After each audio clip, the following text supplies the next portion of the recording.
There we go, green lights, and we're off once again.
Hello, good evening or good morning, depending on where you're watching, and welcome to the InGear Motorsport live stream charity race for the Red Cross.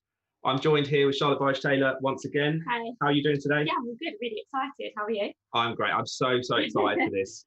This has been months worth of planning and build up and just organising, and there's a lot of guys sort of in the background of all of this tonight. So we've been working towards this for a while. I'm really excited. So this is our special 90-minute event race at the Laguna Seca circuit tonight. Before we start chit-chatting too much though, let's take a look at the timetable and what we have coming up for you.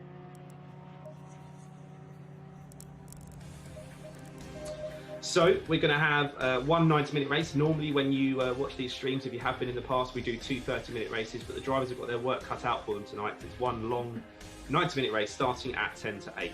So we're starting on time, which is a good effort, Charlotte. We've done well there. It's 7 o'clock. Frantic at the end there, but we did it. But so. Yeah, we're up and running at 7 o'clock on time, and then qualifying will start at 7:30 because we've got a little bit of a build-up show first for you. So we've got a track guide and stuff. We'll show you that in just a sec. And then after the race is finished, somewhere around sort of 9:20, we'll have a short break, and then we'll be able to pull some of the drivers through for a quick interview. So we'll see who finishes where and have a chat with them afterwards and see who's up for a discussion with us. Lots can happen in 90 minutes. Yeah, who will actually want to talk and who won't. So I mentioned the build-up show then. The next 30 minutes you're here with Charlotte and I having a look through some details about the night coming up. Let's take a quick look at what is coming up then for the next 30 minutes. We're going to be starting off with 3 different features, one of which will be qualifying, but the first thing that we'll be looking at is a track guide. So Laguna Seca is a very technical, challenging circuit, lots of opportunities for drivers to get it wrong. So I'm going to be taking you through that shortly as part of our track guide to show you where the track goes and what some of those dangerous areas are that could upset a few people's races. Then at 7:20, we'll be going for a deep dive with Team Sheba Garage. So I caught up with Danny and Neil earlier in the week, and we had a bit of a discussion about what their expectations are and some of the deeper aspects of Assetto Corsa Competizione. And then, as I said, by 7:30 we'll be heading into qualifying. So qualifying will be 15 minutes, which is what we're more used to in terms of time format, but like I say, the race will then be a 90-minute race. That will mean pit stops, that will mean potentially tyre changes, it will mean potentially fading brakes. Yeah. So lots of very exciting stuff coming on from there. So Charlotte, how are you looking forward to all of this tonight? Yeah, no, I'm really excited. So I mean, Mackenzie actually drove in the race on Tuesday, so the guys did have a practice at the start of the week, so it was really good to kind of see what kind of setups they were going for, what tactics they were going for, and I think actually the guys learned a lot. A lot of the guys that are in this race today have only ever done the sprint racing type thing, so putting them into this new sort of endurance racing setup is going to be really interesting to see how they handle it. So I think there was a few surprises. There was I don't really want to give too much away because we'll see. I don't want to jinx anyone because we jinxed everyone last time, didn't we? But yeah, no, it's going to be really exciting just to see what happens. And like you say, 90 minutes is a very, very long time. It brings in loads and loads of different elements that drivers haven't had to do before. So yeah, it's going to be good. I'm looking forward to it. Yeah, lots of challenges. And we ran a practice race earlier in the week for people to have a go, just so we could see how it would work out. And give everyone a bit of an opportunity to actually experience things like pit stops and stuff, because for some people, they've never done that before. We've got a mix of drivers that have actually raced in the real world racing with us now, and then guys that are brand new to racing altogether, and sim racing's their first experience. And then we've got some more seasoned sim racing veterans in there. So we've got a real mix of different abilities. I think it's a really, really good mix as well. And I think that's one thing that's really developed over the last few months and over this kind of sort of strange time that everyone's been living in. It's actually been a really good way to see some of the drivers really come on a lot. I think there's been a couple of drivers that certainly we've seen a real big improvement for, and the guys are sharing setups. We've been in the Discord chat all day. We can see some people have literally been going round and round and round literally I think all week, because we keep seeing them pop up, don't we? But no, it's a real good mix, and I think as well it's a sensible mix of people. I think you'll agree with that. You know, they race well together, and where we've been doing our races now since we've been doing this since the beginning of lockdown, really, so a few months. These live streamed races, and of course, sort of leading up to this point, and we're still going to continue after. But yeah, like I say, they've really come on. They've got used to racing with each other.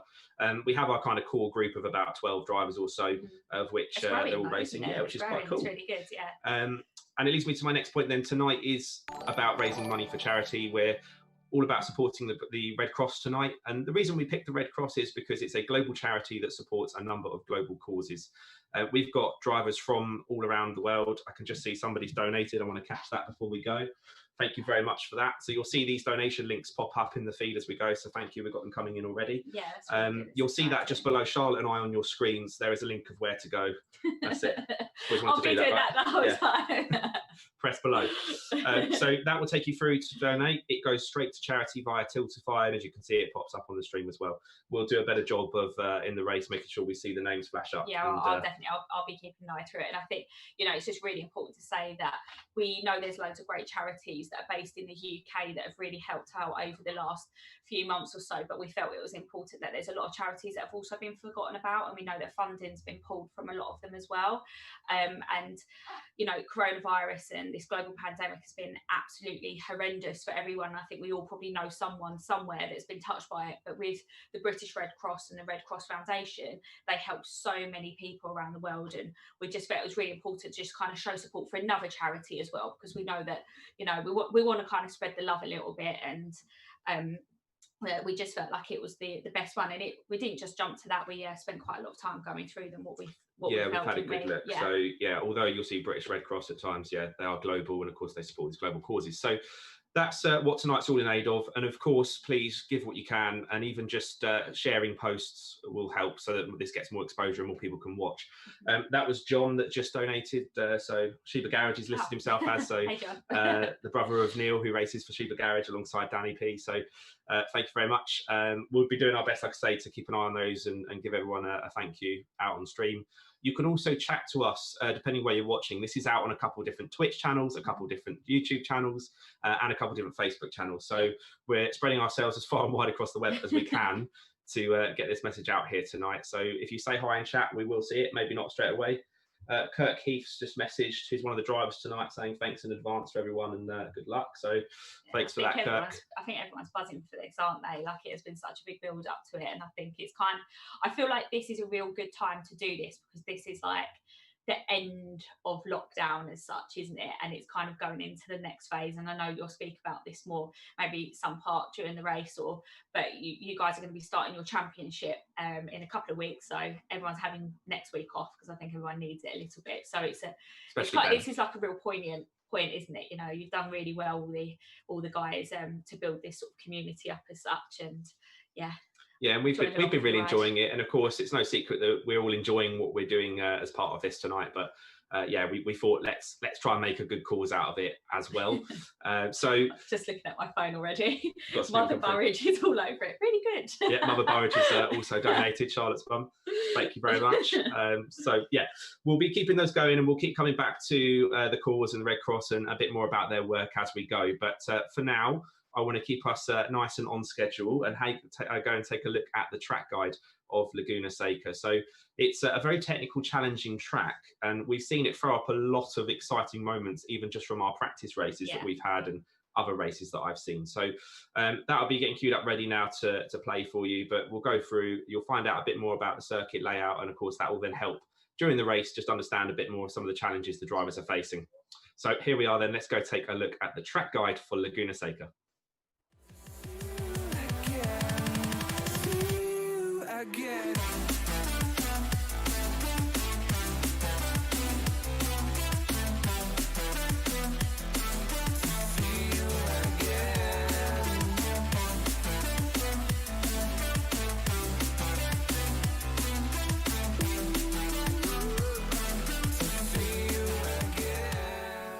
So we're going to take a look at the Laguna Seca circuit in a bit more detail.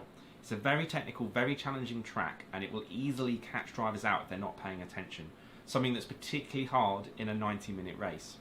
It's just over 3.5 kilometers long, so it's not a particularly long track, but it does have a lot of steep elevation changes and very little runoff in some places. So like I say, it makes it very, very challenging. So let's start off by jumping in with a flying lap. And it drops downhill into the first very technical, tricky double apex left. So you've got to make sure you hold the car nice and tight, don't brake too late so you can get that second apex to get a clear run out. Now I mentioned there's not a lot of runoff, you're going to see that straight away through turns 1, 2 and 3. Look on the outside, very little space to let the car move, and you can see already it wants to step out and oversteer, but I just don't have room. Again, coming out of turn 3, you've got to use all the track, but you also don't want to go too wide. Then we drop into turn 4 here. You've got an inside sausage curb there, one of those big red block looking things. You don't want to hit those. They send the car catapulting into the air. Then we drop under the bridge through a fast left-hander, a little bit of runoff as we run up Rahal Straight. And then we come to the famous corkscrew corner, which has a massive 18-metre elevation drop, blind entry, as we come down the hill here. And you'll see how steep it is. The car having to work hard to stay on the track because it loses a lot of grip where it goes light. Another driver getting out of the way there while I'm on my qualifying lap.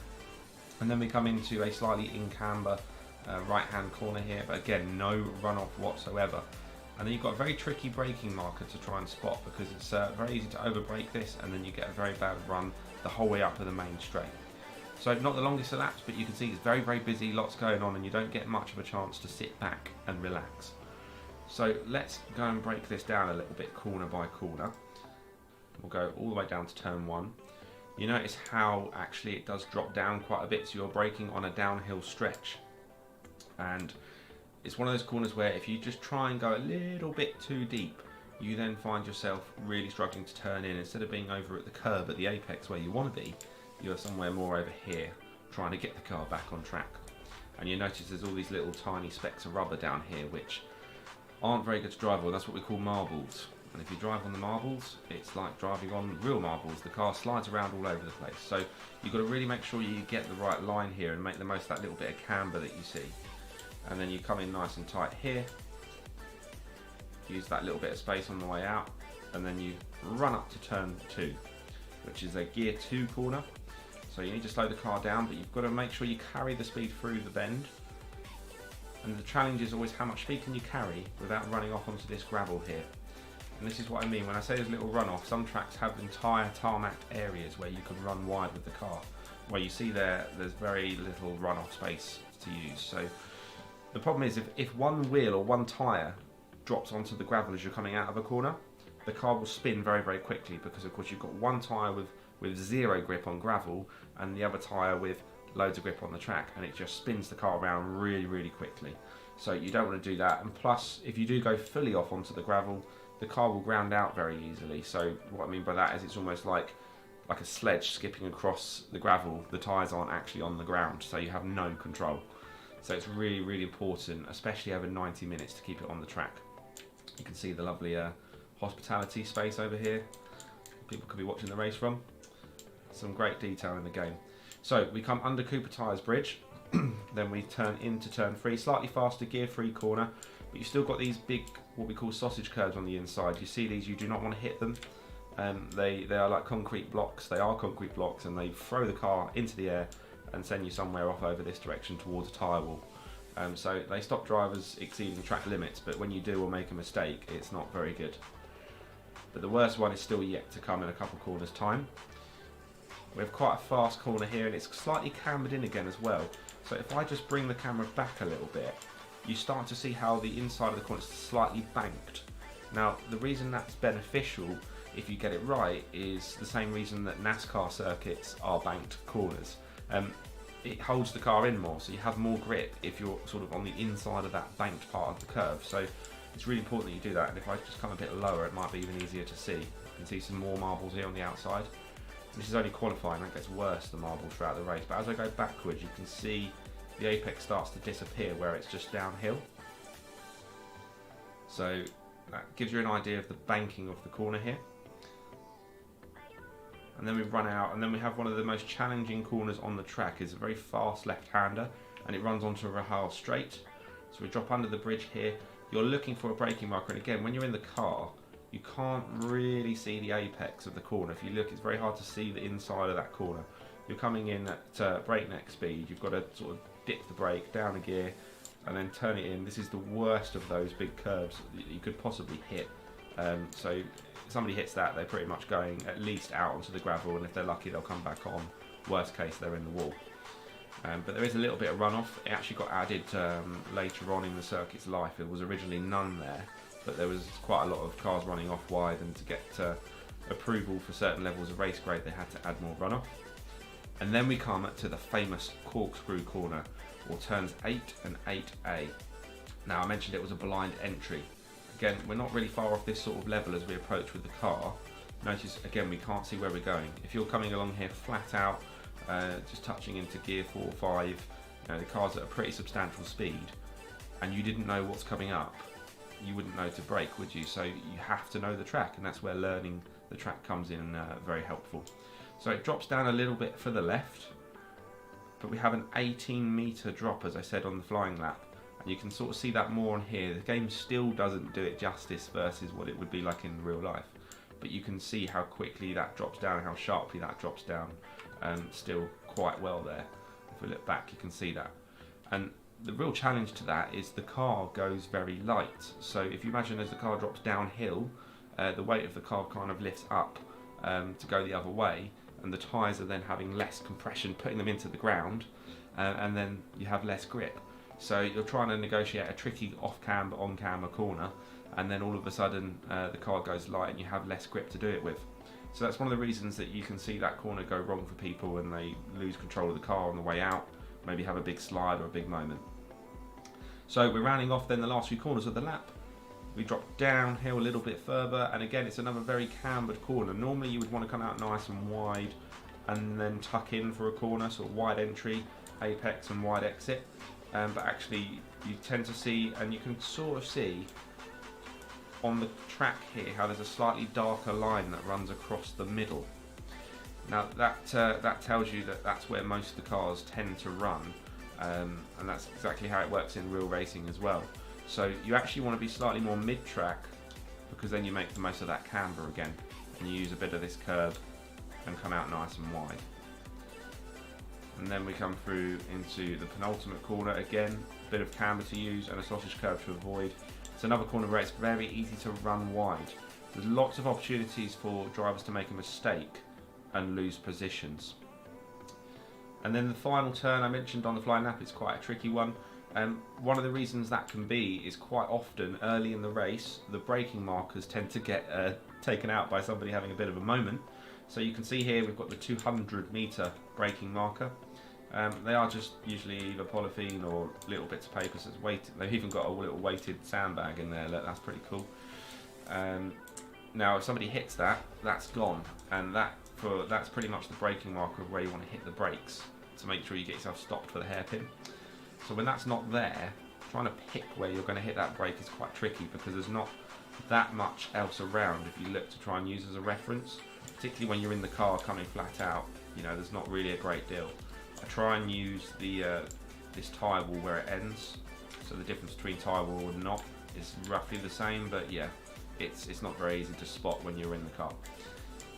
And then we come in, and it's all about exit speed. You've got to make sure you get a really good exit, get the car pointing nice and straight, You tend to not want to use too much of this AstroTurf stuff, the green stuff, because it does zap speed out of the car. So even though it's there, you're trying to straighten the car off and get a nice run up to the start-finish line.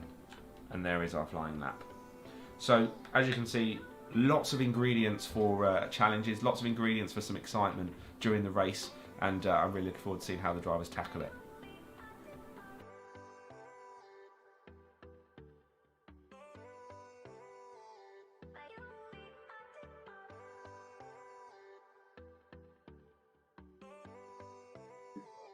Not too much.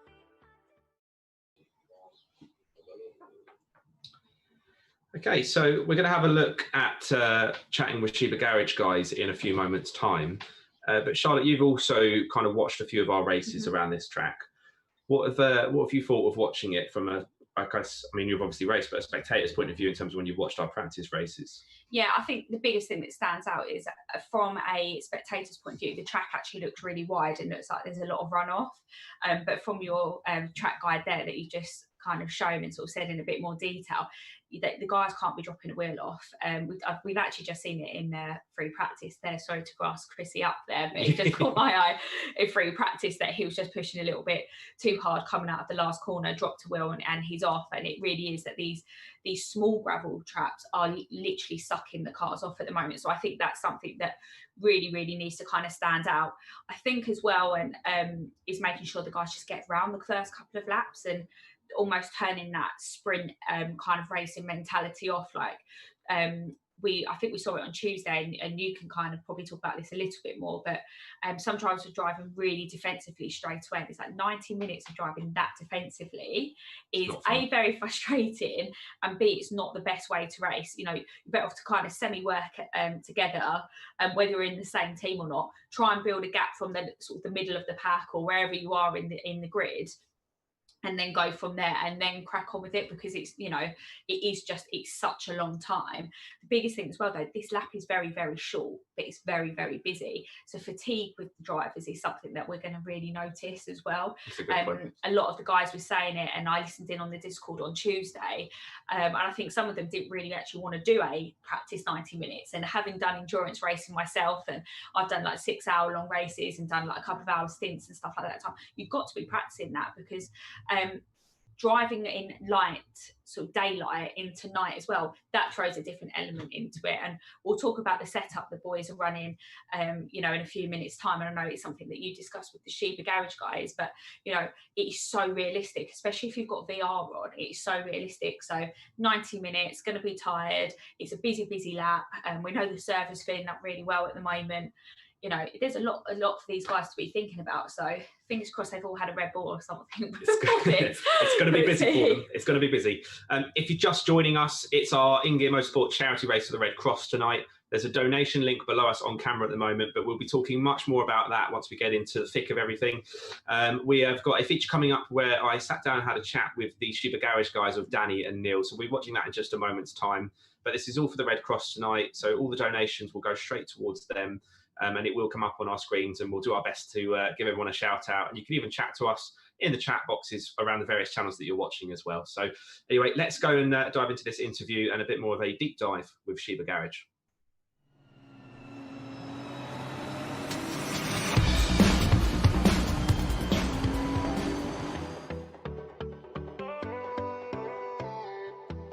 So here I am with Danny and Neil, the Sheba Garage guys.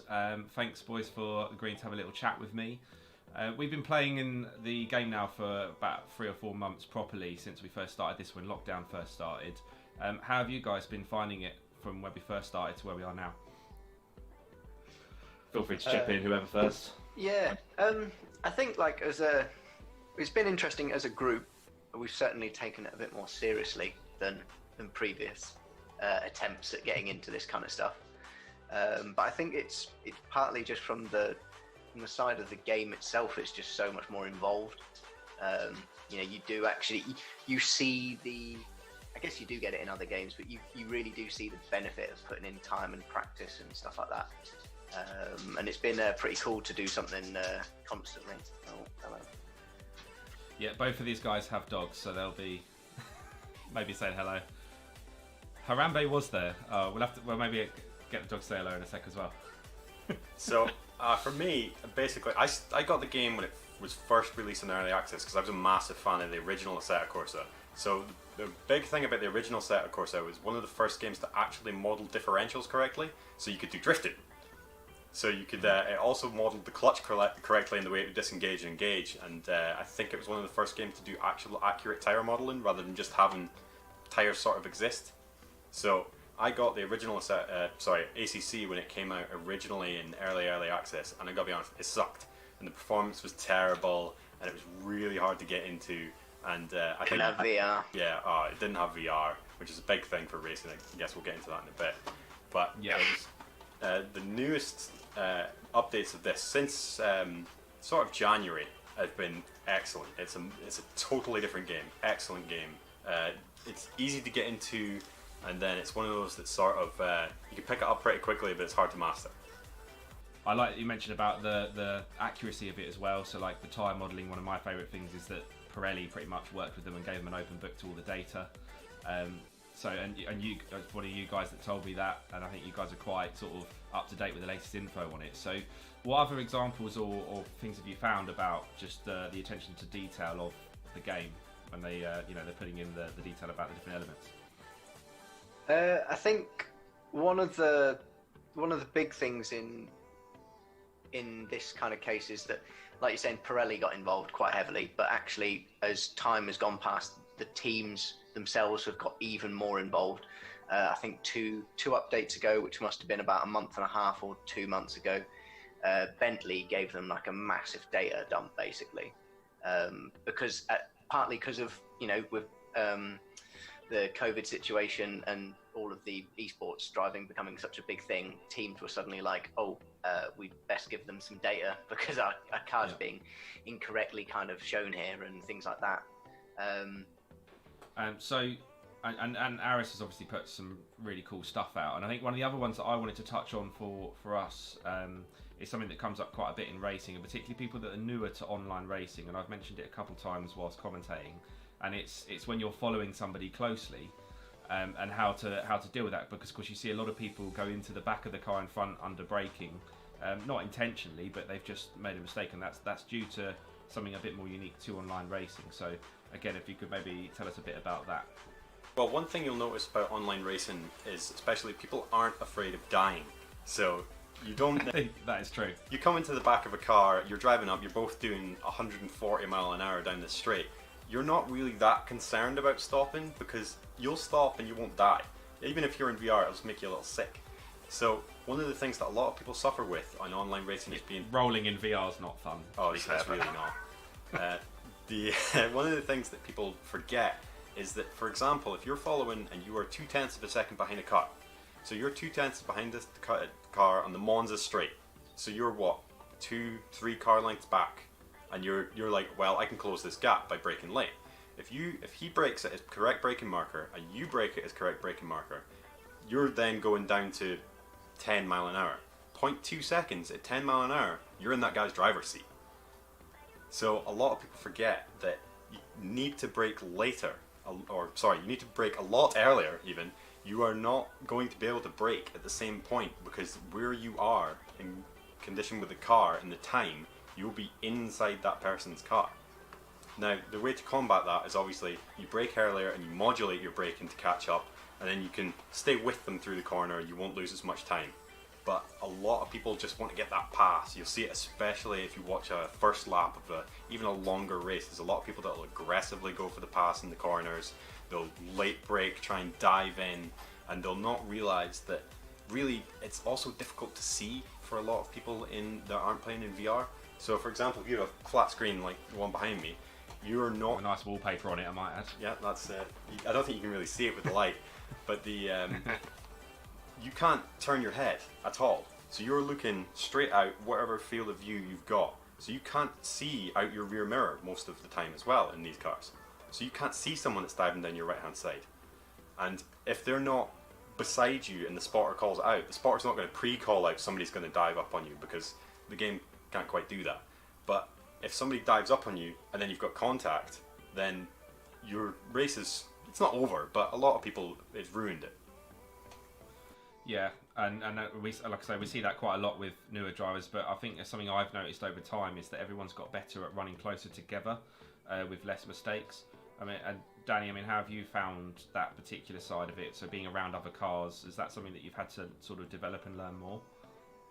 Yeah, I'd say certainly in the sense of, you know, I drive a car nearly every day. I know how to gauge the size of my vehicle and stuff like that, but that's on a road environment at road speeds. And when you're, you know, going from 200 odd kilometers an hour again down to this very low speed, you know, you again in like VR especially, you do get that big sensation of like when you drive on the motorway for 70 mile an hour and do that for half an hour and then go into a 30 zone, it feels like you're standing still almost. I think as well as going on to Kid's point about following a car and especially in a corner, a lot of people think it's kind of one on the braking, which in certain cases it is, but they also then a lot of the times having a very late braking into a corner, they just ruin their exit as well. And I've had many a times with you, Mackenzie, on that chat when you're just saying that, you know, somebody will late brake you, get past you, but then you're straight back on them and they're slowing you down because they're not actually that much quicker or even quicker. They just late braked you into a corner and got in front of you and then have ruined your lap times. Yeah, you've heard me moan about that a few times, yeah. Well, yeah, we all do, because again, people think that, you know, again, dive into the corner, I can get it. But again, they just mess out their exit and you have to sit behind them because you can't go anywhere.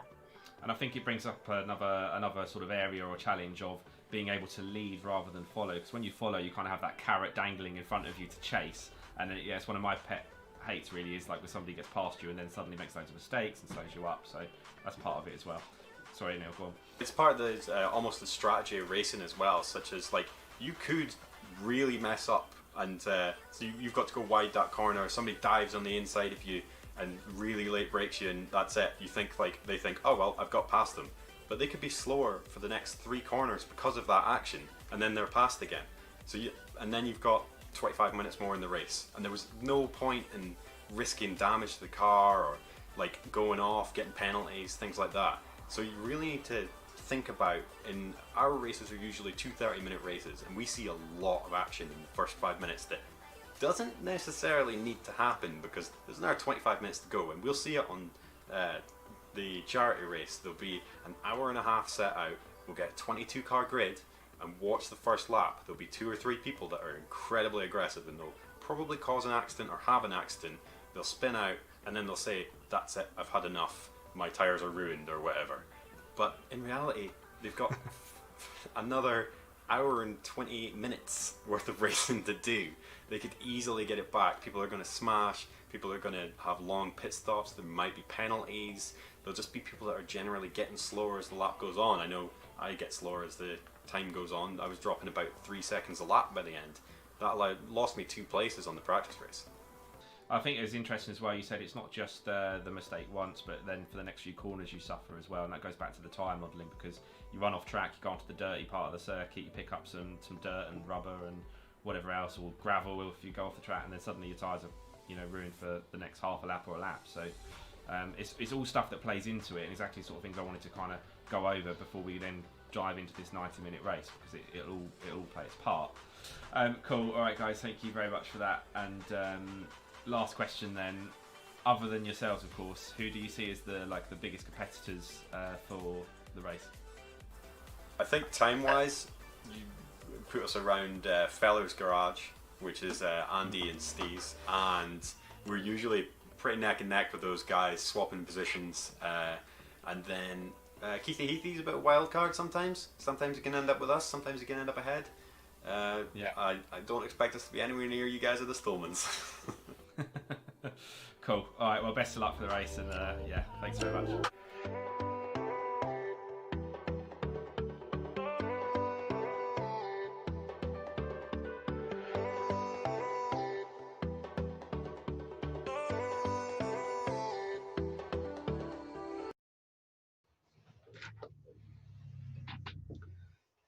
That was really cool catching up with Neil and Danny. I thought, again, it just shows, you know, the interest that they're all taking in this. So there's been a lot of time and effort from both of them as well. I think everyone's kind of played their own part, but these two guys have really sort of been involved. I think they had the first team as well, didn't they, with their Sheba Garage. Yeah, you saw the team boss in the video as well at one point. Harambe made a small appearance there, but we didn't quite get the full frame Harambe. But you'll actually see on the side of the Sheba Garage cars, the Aston Martin machines they race, there is a small graphic of a little Sheba dog. Yeah, it's really good. It's super different type of graphic really compared to all the others as well. So. Yeah, it does stand out, which is quite nice. So yeah, that's a good point that we have a couple of teams racing in here tonight. So Sheba Garage is one, Fella's Garage is another one that's been around since the early days of us doing this. Like I say, a few months ago we started, and then Chrissy recently joined InGear Motorsport, which was my team. There's only Chrissy because I'm here doing commentating and not driving. So Chrissy's repping it for the orange. I think he's a pretty good person though to have representing the team. If we look at his laps that he was just setting in free practice, he is fast, isn't he? And I know he's been practicing hard. So in the practice race, he still didn't quite have the pace that he wanted to the Stallmans, which is the Vegas Sim Performance team. They've been absolutely rapid at a lot of our races that we've been doing on these streams, the Stallman guys from Germany. Chrissy, didn't quite have the pace of Dom Stallman last time out, so he's definitely practiced hard, like you say. I think he learned a few lessons from that setup wise as well. Again, listening to that, I think he sort of tyre pressures just wasn't quite right and stuff. But that's why it's important to practice, because then he's got away for the week. And he's definitely, like I say, he's definitely a really good person to have on board, and we won't try and be too biased towards him during the race. But I think it's important to mention as well that Chrissy's actually has raced in the real world and raced at a very, very high level as well. So he's a extremely talented driver, isn't he? And I mean, again, you guys, did you actually race against one another? Or never directly, no. We've done actually like a college motorsport course together, believe it or not. But that's another story for another day. Lots of stories to tell about that. After 9 p.m. Okay, so if you're just joining, before we do head into qualifying, this is all for charity. I'll say it one more time and then we'll be quiet for a little bit. But below us is a link at the moment. You won't see it again for a little while. So if you do want to donate, please make a note of that link. We will show it again later, but just not for a little bit. You can find it via Instagram. Yeah, and it's on all the profiles. So that will go straight to the Red Cross and support them in all of their causes they're doing around the world. So although it says British Red Cross in some places, it's of course a global charity. We have drivers racing from all around the world, from the Netherlands to Germany. We've had Americans join before. It's American circuit tonight, actually. And then, of course, we've got the guys from the UK, including Scotland, England, and Ireland. No Welsh yet. Any Welsh drivers want to join, hit us up. But let's just take a very quick look at the timetable, and then we'll dive into qualifying, which has just started, but plenty of time left to go and join that in a moment. So we've just finished our build-up show. Really hope you enjoyed the build-up show there. Qualifying stage started. That's 15 minutes, so we'll jump into that in a minute once things start getting a little bit hotter and heating up a little bit. And then the race is starting just after that at 7:50. So there'll be a small gap just for the drivers to get themselves ready. Final setup tweaks, and then we'll be racing for 90 minutes at 10 to 8. That will take us through to about 20 past 9. So bar a short break and drivers sorting themselves out, we should hope to be able to get them ready for an interview as well. So that's what's happening. You can see on the small screen on the side there that qualifying is underway. So we'll dive into that and start seeing what's happening. I think times are just about to start being posted on the board, but we saw in practice, like Charlotte said, Chrissy was looking very, very fast a minute ago. Dom Stallman has set the first lap of a 22.7, which was the fastest time in practice just now, I think. Yeah, that's a bit more like it. I think he was running to P4, P5 in free practice. So, Dom's always very, very consistent in qualifying. A couple of races ago, he literally come in with a lap to spare, did his out lap, set the lap, and banged it on pole. But I think it's going to be really tight between him and Chrissy this evening. But you never know. We never know what could happen. We've got Casey, he was back in the race as well. He was in. That'll be interesting to see with him. We'll see. Yeah, I mean, so Ben is in race control. We've also got George helping out tonight as well. So keep an eye on drivers and make sure everything's fair and how it should be. Casey was a little bit erratic the other night when we did a stream. So he was able to stay for the rest of that, and we'll keep an eye on him. But brings up the point that actually if drivers aren't behaving in this, as much as it is, a game or a sim racing, a simulation, we still want it to be fair and everyone to be able to enjoy it and have a competitive and fair race. and make it to the end. So if drivers do start doing things that are a little bit untoward, then race control can issue penalties, just like they would in a real race. So there's all that going on in the background as you watch this. Ben is also in control of the camera angles at the moment, so you can see we're just watching Chrissy Palmer there, the InGear Motorsport number 99 car, going through the screens into turn 1. And currently in 5th place. There's been a few drivers join. We've not quite got the full 24 car grid, but a 17 car grid at the moment. We've got our core bunch of drivers that have all registered and signed up for this. And then there's a few slots for members of the public to actually jump into as well. So you may see that number go back up a little bit, but yeah, we had about a 17 or 18 car race recently, and full of action, plenty of excitement. So lots to look forward to with the pack here. We've also got Michael Curran, who's on the scoreboard at the moment as well, who is new to the InGear Motorsport channel. And he's driving the Bentley when just recently joined West Midlands Motorsport with Kay Heath. Not from the West Midlands, but he's joined the West Midlands team with Kirk Heath, the man of many names, as we call him, because he's called Jeff Badgers in Discord, Kirk Heath on socials, and I don't actually know something else on here. Kay got Heath. Chrissy having a moment on our screens there, we just saw. You saw in that video, and it was actually Chrissy as an example that I used, almost bullying him a little bit, dropping a wheel on that track guide just now that you watched. That happening just on that qualifying lap. So that will probably not be his best lap as he comes to cross the line.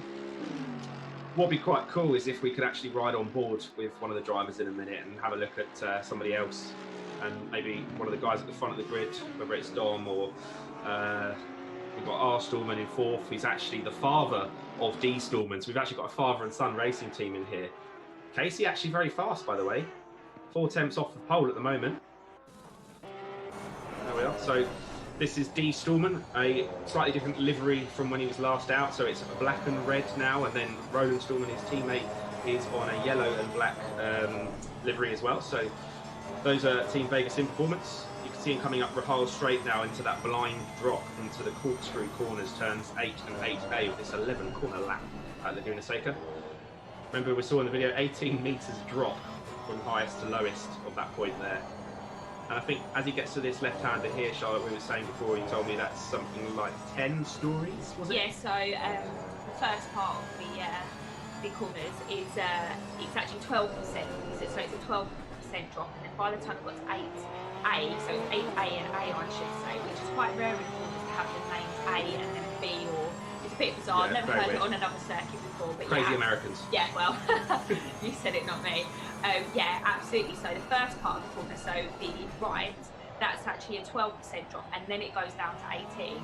Between turns 8 and 9, it actually goes down as far as 10 stories, but in one small section of that corner, it's 5.5 stories is what it works out to. So, I mean, for any of you guys that have been to Spa, or certainly seen Spa probably at some point, that's only about 3 or 4. So it just shows really how steep this track is as well. And again, it's something kind of, looking here, you can kind of see the adulation and you can see the camera on the tracks, but it's so much more than what sometimes this actually shows on the screen. So, and the guys will be feeling that as well, won't they? Kids, you've raced around here. I actually haven't driven around here on the game before.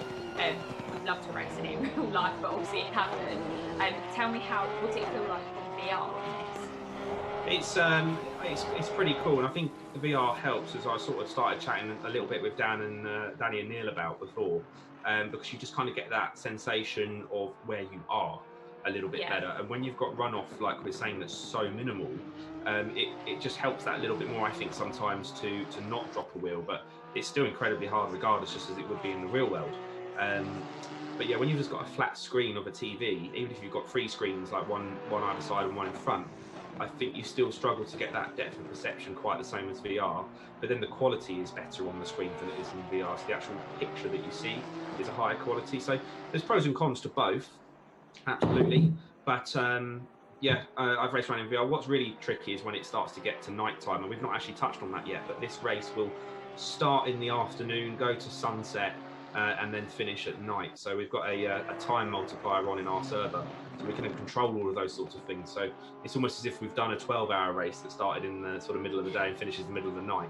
So that'll be quite cool to see how that affects the drivers in terms of making mistakes as well. And again, that's something that you guys all agreed on as well, because in their Discord chat, and you guys, you vote on things that you want to do. You vote. This circuit was actually voted for quite early on in this sort of community that you built up, wasn't it? And you voted on the next tracks as well, because you've got the GT4s, and I guess we'll probably talk about that at some point later on this evening, about the GT4s and the championship that you're starting with that. But it's very much a you want to make this race for the guys and what the guys want to see out of this, rather than kind of making it, you know, quite sort of stupid. I mean, is there going to be any rain in this today? Has Danny P said it to be rain? Because we know that he likes to throw a spanner in the works in some of the races as well. What's he done there with that? Well, before I answer that, I'm just going to say that Wayne Clark has said hello on Facebook, so say hello to Wayne. He actually said, "Hey, Charlotte." We missed you, Wayne. I haven't seen Wayne for a while. So, Wayne, really good to speak to him. Wayne's son's actually racing in karts, and it is so good. Wayne's turned into an official karting dad. Wayne's raced before many, many years, but a bit like my dad, he'd become absolutely obsessed with carburetors, probably about, 2 months into his little boy racing. So hopefully he's been out on track, and I've seen Wayne's actually been out on track as well over the last Wayne's been brushing the cobwebs off as well. Yeah. So yeah, hello Wayne, thanks for watching. We've also got Mark from MM Photography, sorry, so MM Photography. Hi Mark. Hello Mark, good to see you again. Looking forward to seeing you next week actually for some work we're doing. Very good photographer, Mark. If you need a photographer of cars, he's absolute legend. So super talented, like very super cool. talented. Done a film shoot recently with Neil Kidd, actually, one of the drivers in the race tonight. Right, let's take a look at qualifying, seeing as there's just under 4 minutes left. So if we could ask very kindly of our race director to head to the front. Look at that, he's ahead of us. So we can see D. Stallman is on pole at the moment, provisional pole, with a 22.1. Well, they did dip into the 21.9s, 21.8s, was the absolute sort of fastest times we saw beforehand in our practices that we've done. So I think that time can be beaten, but very good so far. Interesting to see the progression Casey's made from before, but still 6/10 shy of where he needs to be at the moment. Then you've got Curran, as I said. M. Curran recently joined our little group in the Discord and has been chatting with the community. They'll be sporting the new livery that him and Kay Heath created for West Midlands Racing. So actually inspired by the Red Cross. So that's if we have a little mosey on over and have a look at Curran wherever he is on the track at the moment. Just one car further down, he was in P3, Mr. Race Director. There you go, look. I'm getting moaned at in my ear there, look, demanding camera angles. Probably one thing that we should discuss about the camera angles as well. You know, when you watch F1 or British touring cars or something like that, there's a huge team working behind the scenes that can shoot from one corner to another, but actually with the game you have to scroll through different cars. So if you see that happening, that's because Ben's working really, really quickly in the background to try and get us to the cars. And that's the difference between e-sport and online racing as to what's going on in the real world at the moment. But it's one of those things. I think everyone has to deal with it, so we're doing our best with it. I think Ben's doing a good job, even though he's moaning at us. like you say, Formula One and things like that, they have teams of probably in the hundreds of people, but certainly 10, 20 people just on one area. One of our friends actually does something like that. But sorry to butt in there, but who's going to take dibs of trying to pronounce who's in P2 at the moment? There's always one. There's always one. Always really, a member really of the public comes in with a crazy name that's hard. I think we're just going to have apologies if that is a name from your native country watching, but. So what I was going to say, Michael Curran on his entry form noted that he is racing with a wheel clamped to a desk in a cupboard under the stairs. I don't know how true that is, but if that is true, then his lap times are pretty impressive. Yeah, we've got our own Harry Potter racing in our street tonight. So he's recently joined with Kay Heath. You can see there the white and red livery to represent the Red Cross. So quite nice that they've done that. Interesting enough, just to see the time difference between the Stallmans. So the Stallmans are obviously a father-son duo, and many of you'll know this after watching over the last couple of weeks. They go out and qualifying together. They usually are in the races there or thereabouts together the whole time. But our Stallman's about a second off of where Dom is at the moment, which is quite strange because they will be sharing the same setups. We know that they was online last night practicing, so we'll see. I mean, we've probably got one last lap left. So it's going to be interesting to see whether he can make a little bit of time up there. Danny Price there, though, is looking really, really strong. And that's one competitor that really, over the last couple of weeks, has really upped his game of pure outright pace. And his qualifying laps have got much, much better. But actually, his racecraft over the last few weeks, we've seen has just improved sort of leaps and bounds, hasn't it? It was never bad, but he really is now up at the pointy end, and it's actually something that I was talking to him a couple of weeks ago was about endurance, and you know, it was something that he was concerned about going into this week and into this weekend's race. So it'll be good to see how he gets on, and we'll be following them closely because, you know, I want Danny to have a really good result. He's same as you guys. He's put in an awful lot of work to make this happen from his end with the servers. Yeah, and I was just sort of making note that it's Porsche 991 GT3 car first, second and third at the moment. So Porsche very, very strong around here, as it is on a number of tracks. It seems to be a very good car in this game. But we have seen that, you know, other cars can be faster than it on occasions. Bentley's been looking pretty good, Chrissy in the Mercedes. So we've still got a couple other manufacturers up there. And then Danny Price also, as we just said, is well inside the top 10 there in P8 with the Aston Martin. So we have got a bit of a mix, but the Porsche looking very, very strong so far, as qualifying is drawing to a close. It has stopped on 0, but that does mean the drivers can still finish their lap. So it's not quite over yet. So we'll stick on this for a moment and see if there's anyone still out there. The checkered flag means that they're finished for qualifying, but the other cars that have green next to their name are still either lapping or in the pits and could have lapped. So we'll give it a minute and see where everyone ends up. Looking like most people are back. There's David Murray, one of the other sort of newer drivers to join us. So he's actually based in Scotland, quite close to Neil Kidd and Steez, who's another of our drivers. But we will have a look at the full grid in just a moment's time. Here is a short advert for tonight's charity, the Red Cross. If we shrunk the world to a village of 100 people, it would look like this. 5 people contract malaria. 15 live in slums. 15 are illiterate. 15 do not have safe drinking water. And 30 suffer from malnutrition. Let's hope the rest are volunteers.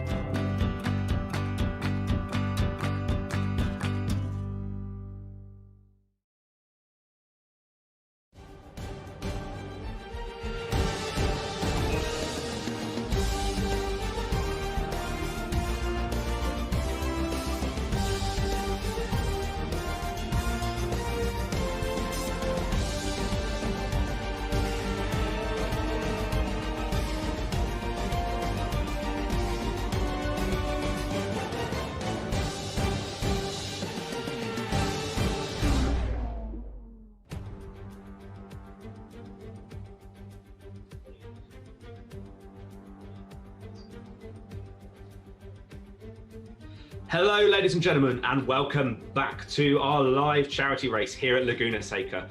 Qualifying has finished, and we can take a look at the drivers on the grid right now. So you can see it was D. Stallman who is in pole position at the moment. Then you've got the name that we don't want to have a go at pronouncing in second in another We'll Porsche. go NK. Casey having a fantastic qualifying in third place. Then M. Curran in the Bentley, the West Midlands Motorsport team, in fourth.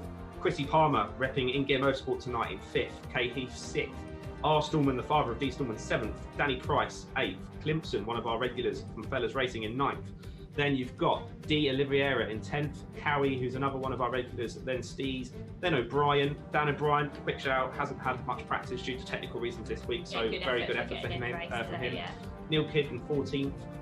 Another hard one, Krupenhand in 15th. Dean Murray, good improvement for him actually, from where he was a few races ago. And then there's the last few grid. And the drivers are making their way off now, so let's go and tune into this short formation lap. And it's actually a formation half a lap that we run in this game. So they'll be currently looking at a HUD on their screen that will tell them whether to speed up or slow down based on the cars around them. If they go too far out of that, they can get a penalty. If they jump the start too early, they can get a penalty. And if they do something that our race director, Ben Meikle, doesn't like, they can get a penalty.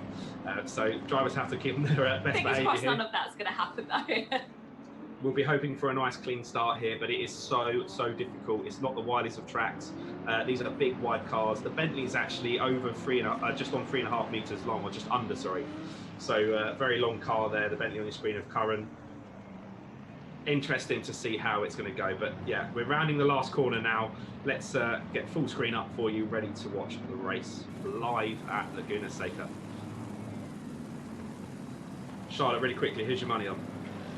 I don't know. I'm going to go One Chrissy second, Palmer. go. Chrissy Palmer. Okay, good, me too. Okay, lights going out any second. Stand by.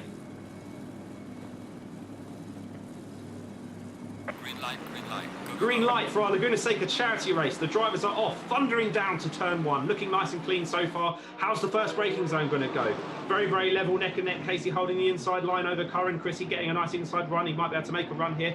Double apex left-hander, so he's holding nice and tight. Good start for Chrissy. Curran getting forced out wide, touching the gravel a little bit. There's Heath in the other Bentley, you can see. Slightly different colour wing mirrors there, so you can tell those two apart. So still, D. Stallman hangs on to his lead. The second place name we can't say in second. Oh, bit of incident behind us there in the background. I didn't quite catch which cars that was. Looked like the two Aston Martins from Sheep. Steve's getting caught up with somebody back there, but I didn't see the other car. But still, the two Bentleys almost two abreast going into the first fast left-hander. Then we'll come through into the second fast left-hander. Don't forget these sausage curves are there that we saw in the track guide. If they hit them, that's going to cause problems.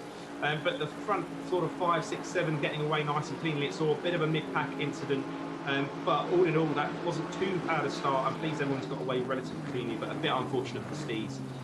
We will eventually get some replays of these things later on. It's not quite as easy as the real world, but we'll do our best to find out what happened with that and let you know in a bit. So you're seeing the two Bentleys at the moment, following, what's that, at the moment, 5th and 6th for Heath and Curran. We're going to have a look at this name. Let's go for Kalen Kuglu for second place at the moment. Charlotte's up out of her seat in the excitement of this. I think I was about to do the same just there. Chrissy looking like he's hanging on to the back of those front 2 at the moment, or front 3 I should say. Yeah, you can see there that little pack. So no one breaking away too far just yet out of the cars. Now this is where we need the Porsches, or really the Porsches should be thinking about working together. Yeah, absolutely, they're not going to be working together towards the end of the race, but if they can break away and get a good amount of seconds gap, that's really going to help them, because don't forget there's going to be a pit stop in this race. There was talks about people trying to do the whole race on one set of tyres, but I think most people are going to go for a one sort of a tyre change stop in the middle, and certainly going to have to refuel at some point as well. So if they can just work together, break away, and this is where Chrissy's real life racing experience is really going to play in. He's going to know not to try and go for any stupid moves or anything like that, but just to kind of sit there, follow the pack, watch where mistakes are being made, and then he'll make his move absolutely when he sees the right point to do so. And you just saw Casey going a little bit deep there into turn 8, the corkscrew, and losing a little bit of time. So Chrissy's going to be all over the back of him now. You know, less than a second behind him, 7 or 5 or 6 tenths even. So not much of a gap between them two. That could change a little bit as we move forward. Quite close still at the front. Like Charlotte says, there's a long way to go yet. You can see at the top there, 1 hour and 27 minutes. We have pit stops to contend with, and we've left it completely open for strategy. We could have imposed refueling or changing of tyres, but if somebody wanted to, they could put their car on a fuel-saving map and trickle around the whole time without stopping. So that's probably not the best strategy, and I think most analysts will tell you not to do that, but it's absolutely something that people could do. And it's just another element as we watch this race, and it will all unfold. I'm pleased this front pack has still got away. They're all actually within the sort of same second or 2 a lap time, which means those strategy elements or a small mistake somewhere will make such a difference in the later phases of this race. The Bentley's looking very, very close onto the back of Casey there. It's a very hard track to overtake, and certainly to overtake cleanly, but you can see at the moment actually the Bentley of Curran trying to find his way past of Casey. Heath will be on the back of him as well. You can see he's actually had a bit of a look and then lost some time, and now Heath is all over the back of Curran, and they're both going 2 abreast into the corkscrew at the moment. We'll see how that goes for them. This is very much it's very hard to tell those two apart. They've just changed their liveries tonight, but I think they've stayed the same way round, so still Curran heading Heath. Them two will want to make sure they don't fight too much. Yeah, car 102 I've just seen is in second of the 2 Bentleys. So Heath actually has got through. Heath making a move there at the corkscrew on his teammate as we head on to what will be lap 3 at the moment of this race. Well, it's all happening straight away then. R. Stallman down in 7th, Klimpson having a good start, we should probably add, making his way up to 8th. So he's made a few places in this race already. That's one of the Fellas Racing guys there. You can see the red and white Nissan on your screen, car 20. Sporting plenty of sponsors on the side of that car. And if you're a fan of Rick and Morty, you will spot a little pickle Rick on the back there. If you don't know what Rick and Morty is, you'll have no idea what that is. So at the moment then, it still looks like D. Stallman in the lead. Let's take a bit of a run through. Dan O'Brien actually up to 10th. We'll come back to that in a moment. So still D. Stallman in the lead. Kyan Kuglu in 2nd. Palmer 3rd. Casey 4th. Heath 5th. Good start from Heath then, making his way past his teammate. Curran in 6th. Stallman 7th. Clinton 8th. D. Price, one of our Sheila Garage guys that we caught up with before the race, in 9th. D. O'Brien in 10th. And then D. Oliveira, another Porsche, going quite well in 11th. Then Kidd has made up 2 places from his starting grid to 12th. And then we have HBPK in the Ferrari. A little bit of history for you. The first race ever ran in 1957 was won by a Ferrari here. A little bit different to the Ferraris of today, but the first Ferrari on the grid at the moment up into 13th place. Stephen Cowie, new to InGear Motorsport and recently joined our Discord and our community, which is all free to join, by the way. You can come and join these races. It's not just this charity race. We race live once every week at least. D. Murray doing well there in 15th. It looks like we've still got most of the grid running. At races like this, it's very, very intimidating if you have an incident at the start, or more so disheartening. Drivers can very easily kind of, especially online, just decide that they've had a bad start and leave. But actually, everyone putting in a good solid effort so far, and even Steez, we have to give a shout out to Steez here. I don't know if he's pitted or not, but he certainly had an incident at the start. Whether he picked up damage, of course, we can't tell for sure, but yeah, bad start for him as he runs wide onto the gravel there, looking like he's having a bit of a hard time. So that let Dean Murray come through, but back at the front, still very tight. And actually, there's been a change. Kyan Kuglo has gone through into the lead.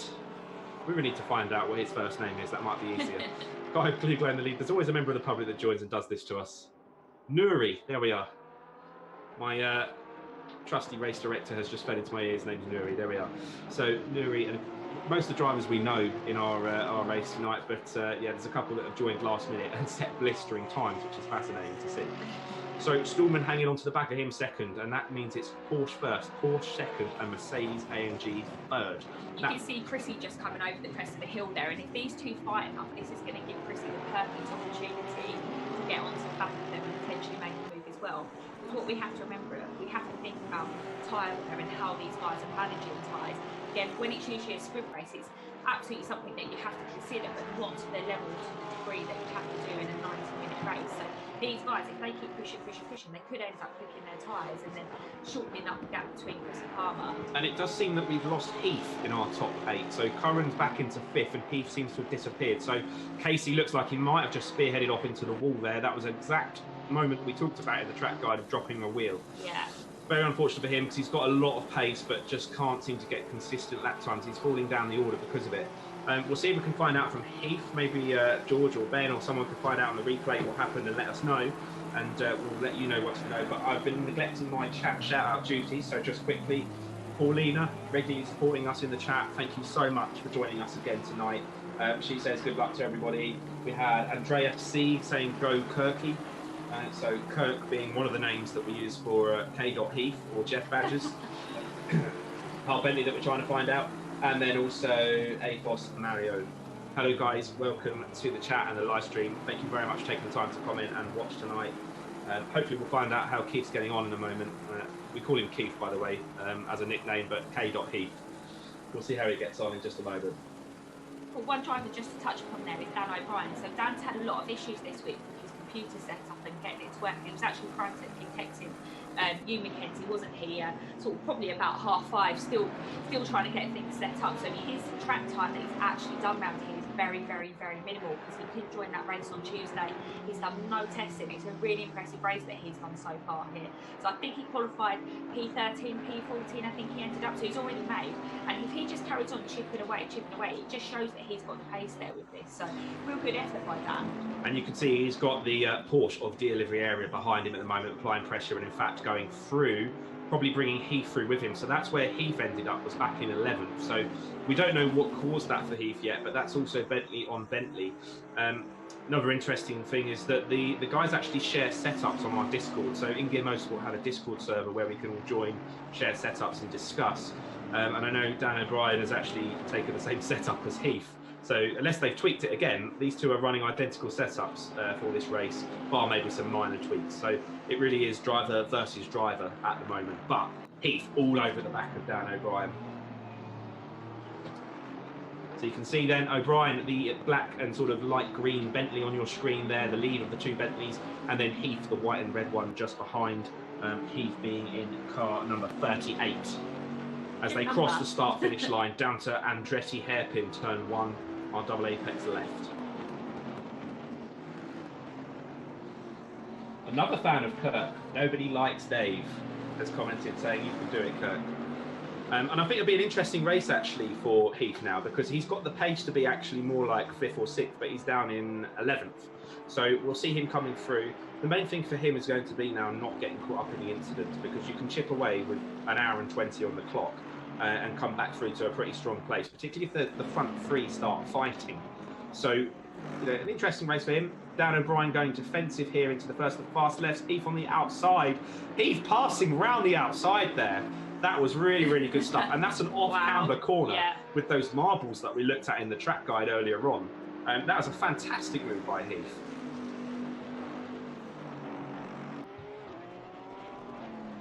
So the pair dropping down into the corkscrew. Now that in some ways will help Dan O'Brien, because now it's happened, he can focus on tucking in behind Heath and hopefully trying to go with him a little bit. He's had a bit more track time around here than Dan O'Brien, so Dan O'Brien very much playing catch up with everyone else who's had working PCs and sim rigs all week to be able to continue practicing. But yeah, he's literally had about, like I said, 45 minutes to an hour today of that. So he's really fighting a good fight right now. Heath off and released then to go and chase down the next car, which is a Livriera, who's not too far ahead of him. You can see just ahead on your screen there, in front of Heath, so that'll be his next challenge. Let's see then, Neil Kidd just a little bit off of Dan O'Brien. Again, that'll be interesting later race. But Aston Martin particularly good on tyres and fuel. The Bentley a little bit harder so. So again, that's a later race thing to be watching out for with those two. So we've just heard then that the issue with Heath was he had a bit of a spin. Doesn't sound like any foul play or contact. He just had a bit of a lapse in concentration there, and the car spun. So that's what cost Heath, luckily, only a few places, and he's still very much in this race. So back towards the sharper end then, Casey trying to make up for his mistakes earlier on. He's now just on the back of our Stallman, Roland Stallman, one of our two German drivers here from Augsburg in Germany. So very much South Germany, those two are from. Father and son team, like I said, Dom currently at the front in second. Casey all over the back of our Stallman trying to make a move here as they drop into the last corner. It doesn't look like he's close enough to do anything sensible. Those pair on the back of Heath's teammate Curran, currently in fourth. Already we're over 10 minutes through this race, in fact nearly 13 minutes, and still we've got a lot of close racing going on, Charlotte. Yeah, I think that's great.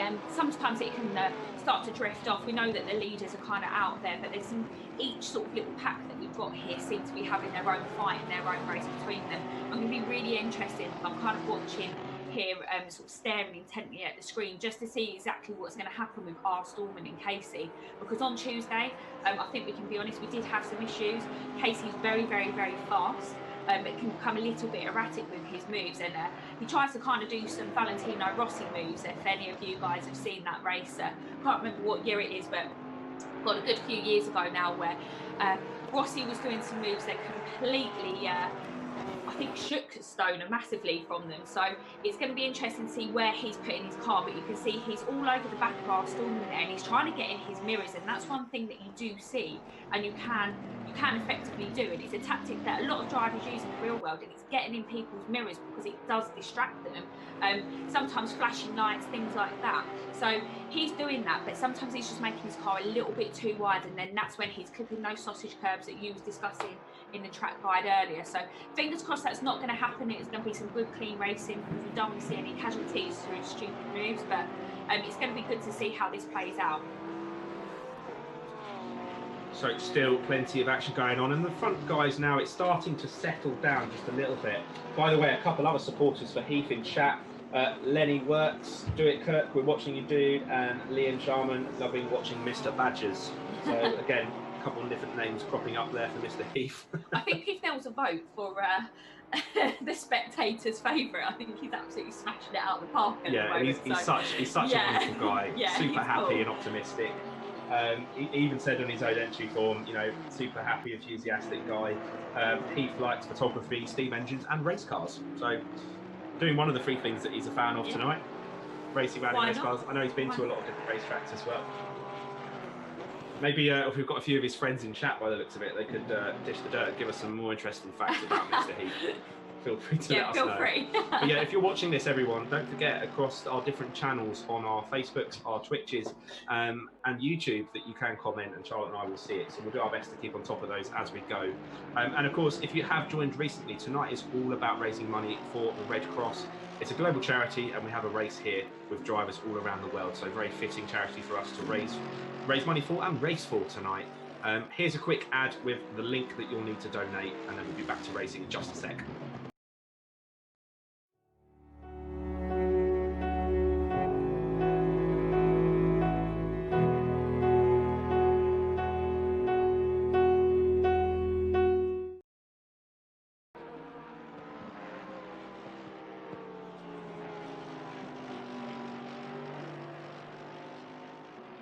So there you go, that was the donation link, so bit.ly/IGM Red Cross, and you can go ahead and make a donation. And I don't know if I should be letting you in on this, but if you do donate, you can type a message that will appear on this screen right here. So please keep it nice and friendly, but yeah, you can say whatever you like, cheer on your favourite driver. Keep it PC, this is for charity after all. But yeah, you can donate, and that will then come up on our screens, and again, we'll do our best to see that as well. So that link will also be in the descriptions across the different channels or comments, depending where you're watching. So you should be able to find it, but again, just let us know in chat if you can't. Anyway, back to racing. Chrissy Palmer then in third place, less than a second behind Dee Stallman in second, as the leader, Neri, approaches lap number 12 going through the final hairpin. Front pack still nice and close together in the grand scheme of things. Small little cushion between Neri and Stallman, but quite interesting then. This random pubber really that's joined and none of us have seen before, has just joined the server tonight, is absolutely flying at the moment and giving two of our strongest drivers, Chrissy and Dom Stallman, a pretty hard time at the moment. So they'll be racing nice and hard. I know Chrissy has been working on his setup to try and go longer into the race without any issues. He had a bit of problem with tyres later on in the race for our practice. All things that the drivers will be managing right now. It's not just a game. It is a simulation. The tyres have a tyre model. There's an open book almost with Pirelli just giving the game designers all of this information to allow them to make it super accurate. So if they get hot, they will lose grip. If they get too cold, maybe when it's getting darker and becoming nighttime later on, they will lose grip. If your pressures go too high or too low, they will lose grip. So there's all these different things that drivers got to manage. And depending how you drive the car, you can drive around those sorts of problems. You'll notice as well, again, just very much like a real world circuit, the track is getting darker as the track evolution continues to unfold in front of us. And that's where the driver's tyres are putting rubber down onto the circuit. And while that's happening, little chunks of rubber are peeling off and appearing on the outside as marbles. Yeah, just watching here, I'm sort of sat intently watching the timings at the moment. That's why I keep going a little bit quiet. But Chrissy's just actually gained 3 tenths on Dee Stallman here. I wonder, setup-wise, whether Chrissy's kind of gone for the long game here, which will be quite interesting to see. Because if he can just keep chipping away at it, that's going to be ideal. But then, as I've just said that, he has been just had a little bit of a moment, and he's now just over a second off there. Also, the Aston Martin, I think they're lapping that Aston Martin there that's just joined on the screen behind them. Yeah, that may be Dean Murray, who I think got caught up in some trouble at the start. Yeah, it is Dean Murray. So amazing. I don't know, he was around Niels Steves earlier on in his troubles. So drivers coming around on him fairly quickly, it would seem. Yeah, and again, we mentioned this earlier in free practice and qualifying, but this is actually a very, very short lap. It's a very busy lap. He's only got 11 turns, and like we said, when we're doing 1 minute 22 seconds a lap, that's fast for some of these circuits. I mean, you guys have raced on some of the biggest circuits over the last couple of weeks, Nürburgring, you've been at Spa, so this is kind of a very different, and I think this track actually suits a lot of drivers that are in the game. I think a lot of guys like tracks like Brands GP, Brands Indy, the sort of those tight, twisty circuits. So it does seem to suit a lot of their driving styles out there. But yeah, back watching this sort of chase between Dee Stallman and Chrissy Palmer there, you know, they're sticking together quite tightly. It's just timing, and this will be interesting to see who makes the move as to when the first pit stop's going to be. This is going to be a lot down to strategy as well. So we've had another donation, which was from Lynn, which is my mum. So hello, mum. Thanks for watching. Thank you very much for your donation towards the Red Cross tonight. So that did flash up on your screens a minute ago if you didn't see it, but yeah, so thank you very much for that. So we're currently at then £478 towards our £1,000 target. So I know a few people were saving donations until during the race, so it comes up. So hopefully a few more to come, but thank you so much to everyone that's donated already. And again, those links in your descriptions. Everyone's doing this for the Red Cross tonight. You can see some of the guys have Red Cross logos on their cars as well. So again, just in support of all of this. So we're actually just getting it fed through here. We're just looking on our comms chat at the moment, and we have got the Heath incident coming up, and we've got a replay of that. So George is frantically working in the background, because like we say, this isn't like normal motorsport where we can get the clip really quickly. So we've got George in the background working really hard to make these clips happen for us, and he did actually make contact.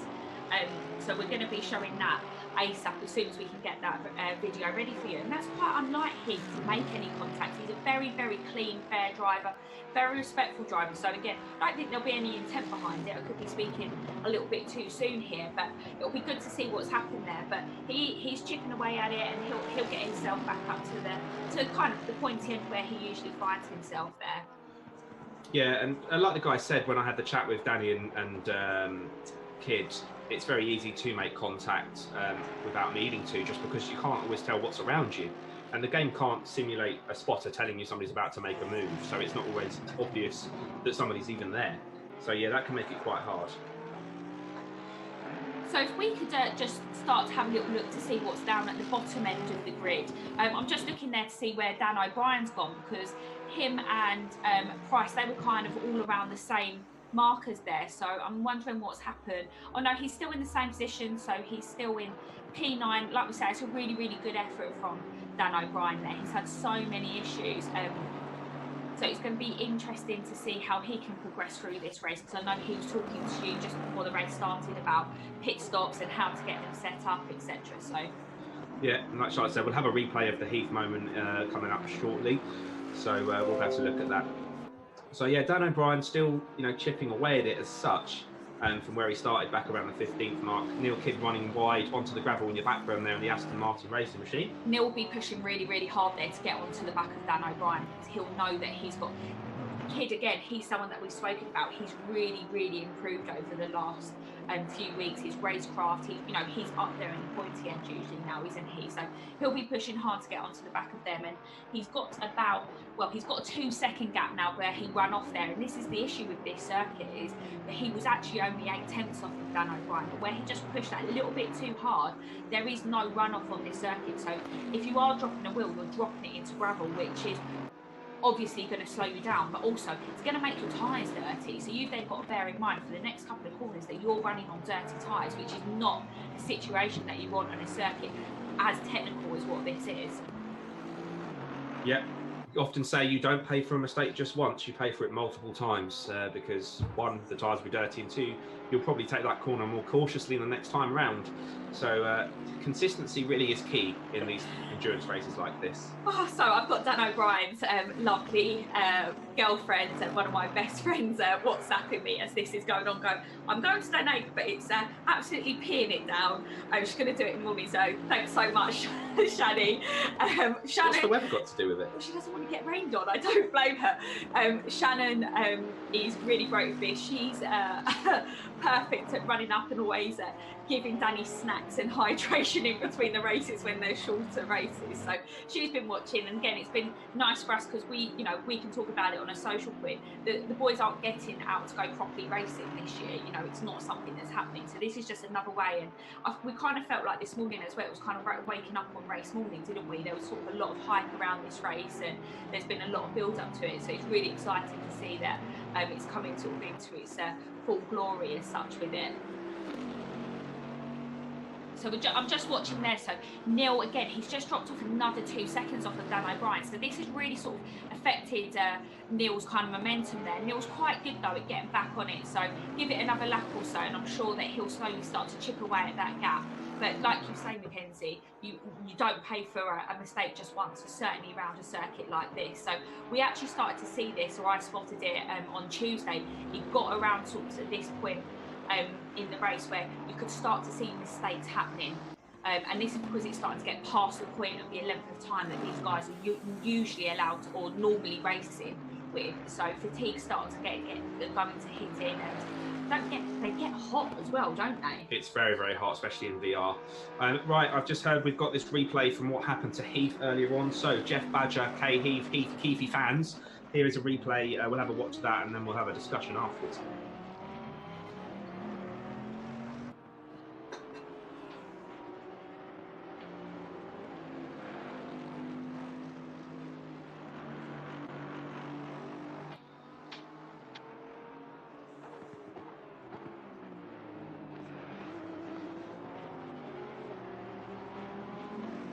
So that was Curran going through on Heath. So actually, that was exactly what we were saying, where you just don't always know what's around you, and it's such a hard track to overtake.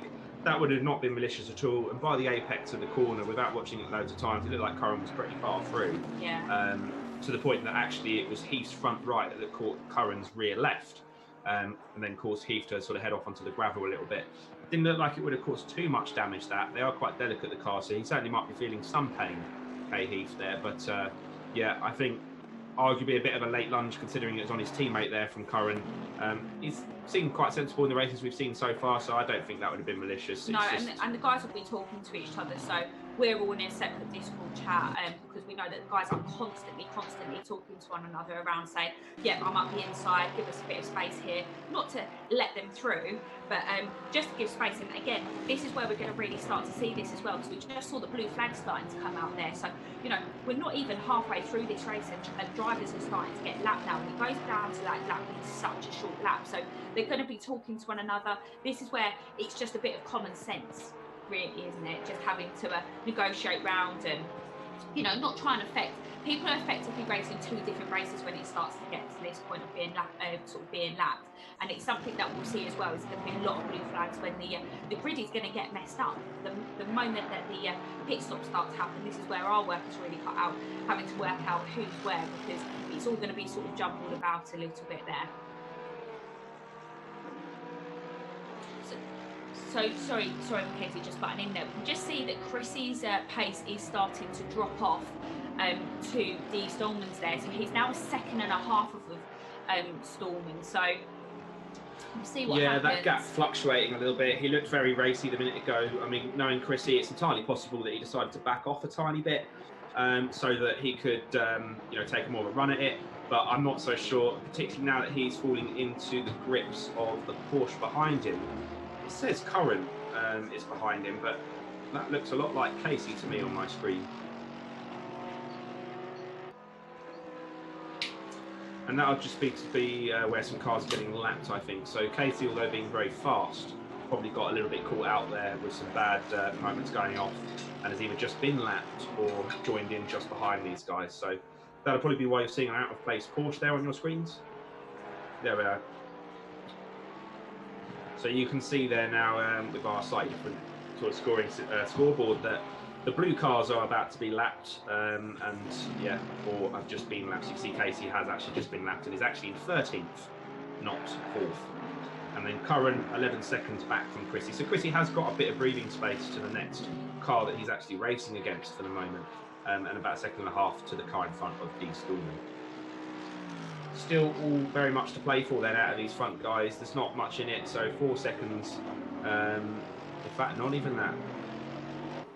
Yeah, 4 seconds between Chrissy and the leader, but Pete Stallman only 3 seconds behind the leader. So top three, absolutely, this could go either way at this point in the race.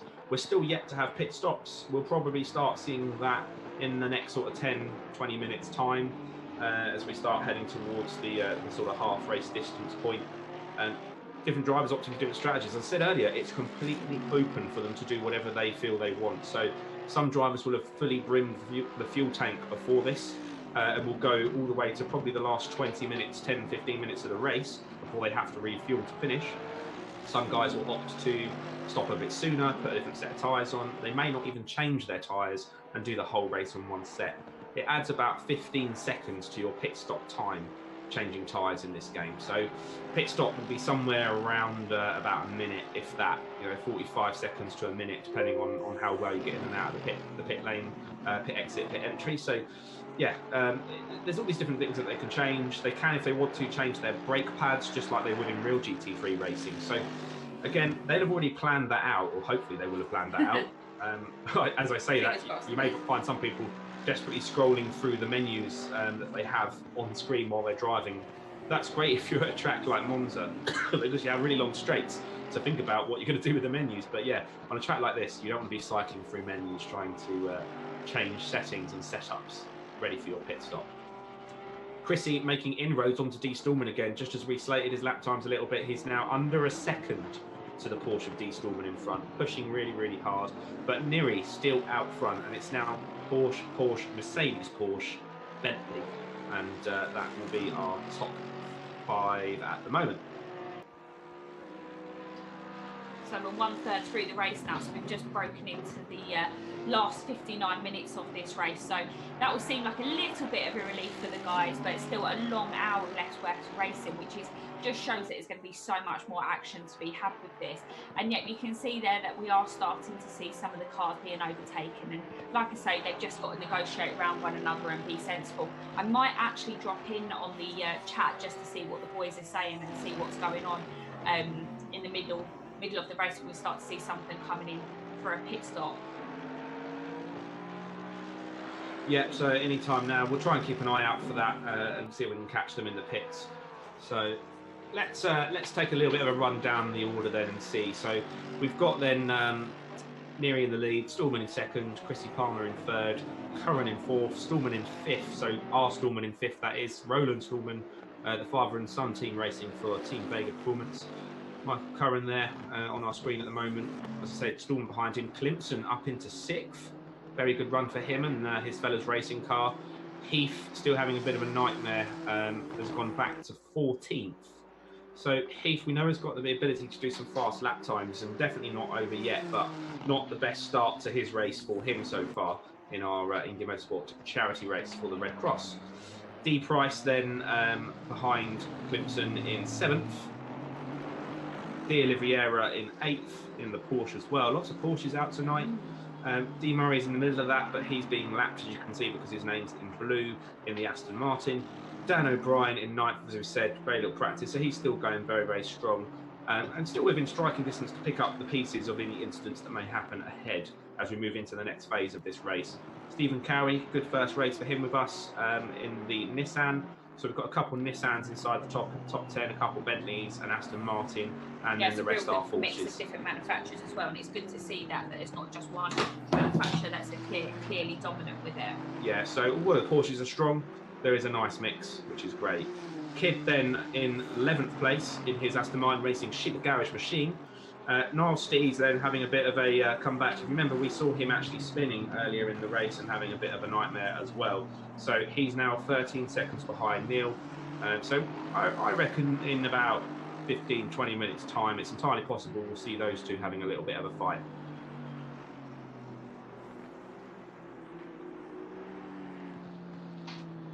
So 15 drivers in the race after 20 started, I think it was. And so a couple less short of where we were originally, but still plenty of drivers in this race. And I definitely think that top 3 are going to have a almighty battle at some point. It just takes one mistake to kind of let the pin out, and then it's all going to explode and action everywhere. So that's just waiting to happen at some point. There's Neri then. As you can see, we're quite far into this race now, over half an hour. So approaching the 35-minute mark, and still it's only 3 seconds to the car behind him. It's one of the great things about GT racing is you can get this far into the race. I mean, think about Formula 1, 30 minutes in, you can see somebody, 20, 30 seconds up the road sometimes. We've been quite lucky so far this year. I think they've been quite close races, but you get the point. GT racing very close, and the sim racing's been pretty good so far as well. So perhaps we could ride on board with Neri for a lap as he heads down the corkscrew. That would be quite interesting just to see it from his point of view. Black Porsche there with the purple highlights and accents on the car. Well, we get to enjoy the race director navigating the camera system in this game as we jump into the cockpit. Perfect timing for our screen to freeze in here. There we are. Right, so coming out of the last hairpin, we're heading across to the start-finish line, and we will drop downhill towards that first double apex left-hander.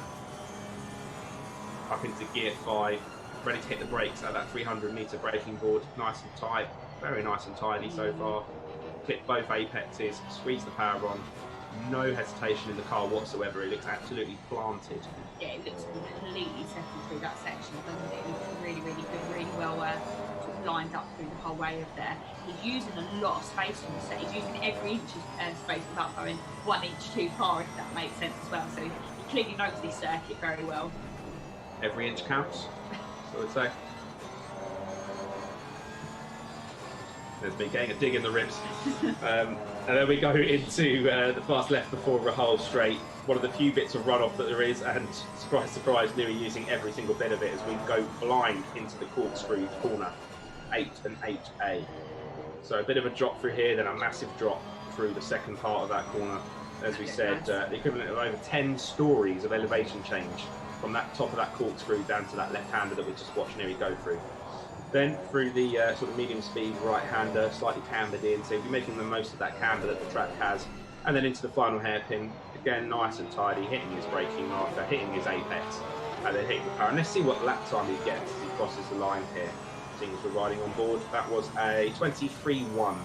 For a car that is going to likely still have a decent amount of fuel on board, tyres that will be starting to head the wrong way in terms of their grip levels now at this point in the race. That's a pretty good lap time still to be in the low 23s. And that's extended his lead now to 3.9 seconds to D. Schulman.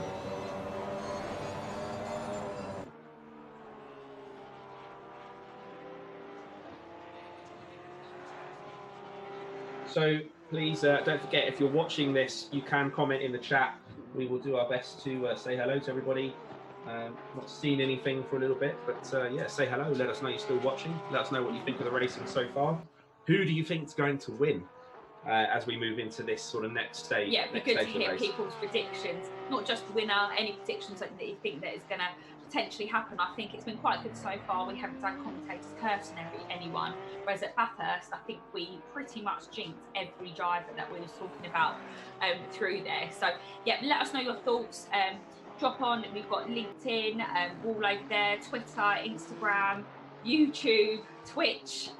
We've got loads and loads of different channels that this is running through. So yeah, get in contact with us and we'll do our best to read out any comments that do come through. And like we say, this is for charity, so we really appreciate all the support that you guys are giving us so far. Yeah, and thank you very much for the donations that we've had.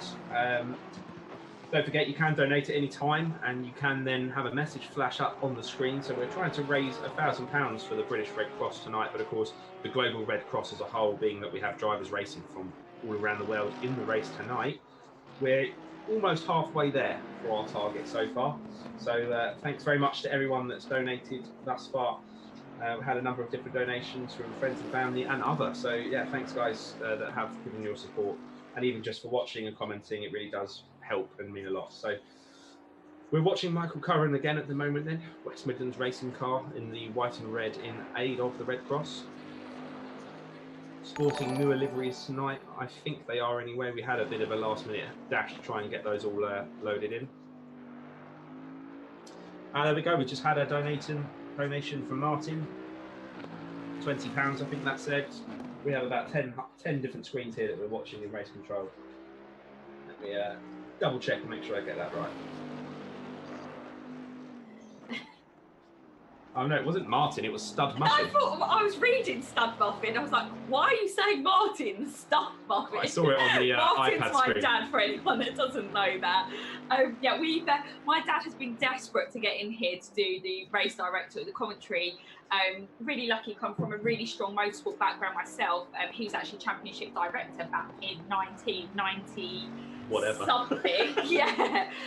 Yeah, so he was really pivotal in that time where Hamilton was getting signed, Gary Paffett, Fraser Sheed, all those greats that was in that championship at that point. So this is something that where I've dropped out of motorsport over the last couple of years.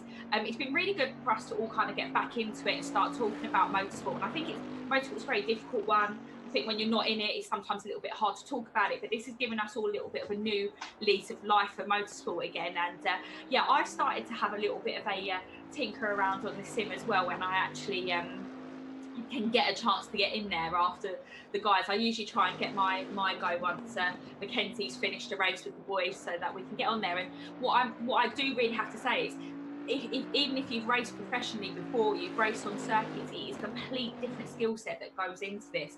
And one thing that you mentioned earlier in qualifying, Mackenzie, was the screens. You've got a lot of people are running the setups with 3 screens, so one in the centre and one either side, so it kind of looks like you're in the cockpit of the car.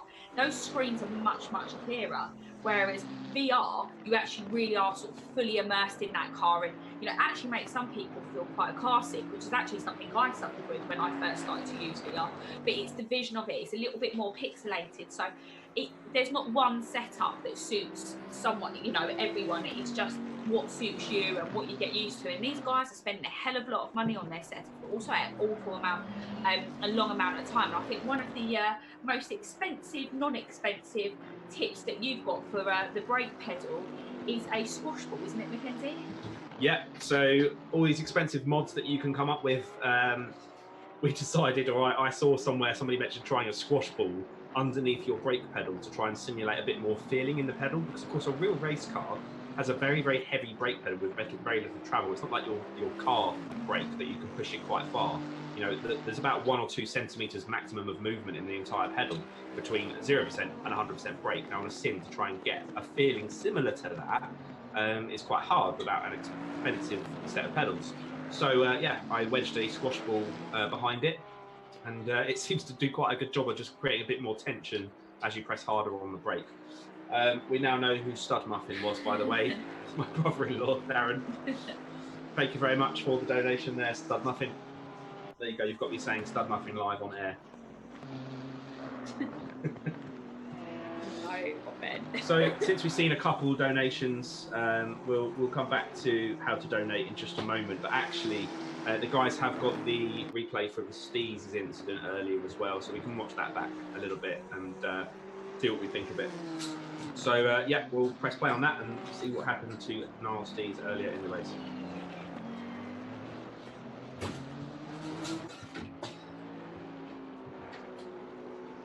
We're seeing this for the first time as well, so we'll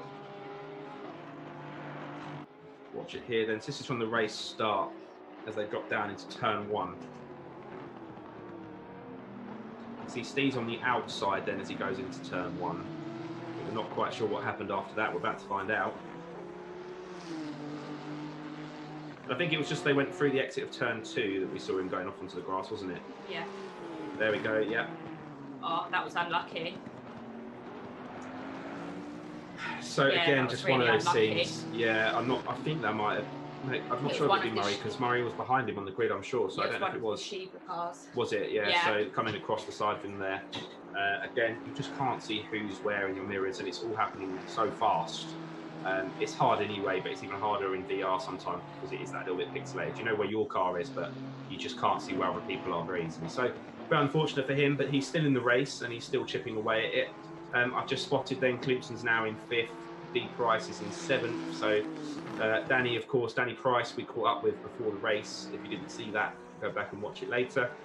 And we'll put it on our YouTube channel, InGear Motorsport YouTube channel. If that's not where you're watching now, you can head over there and subscribe. We'll put other videos up on that too. So watching Kloopson go through the famous corkscrew hairpin there.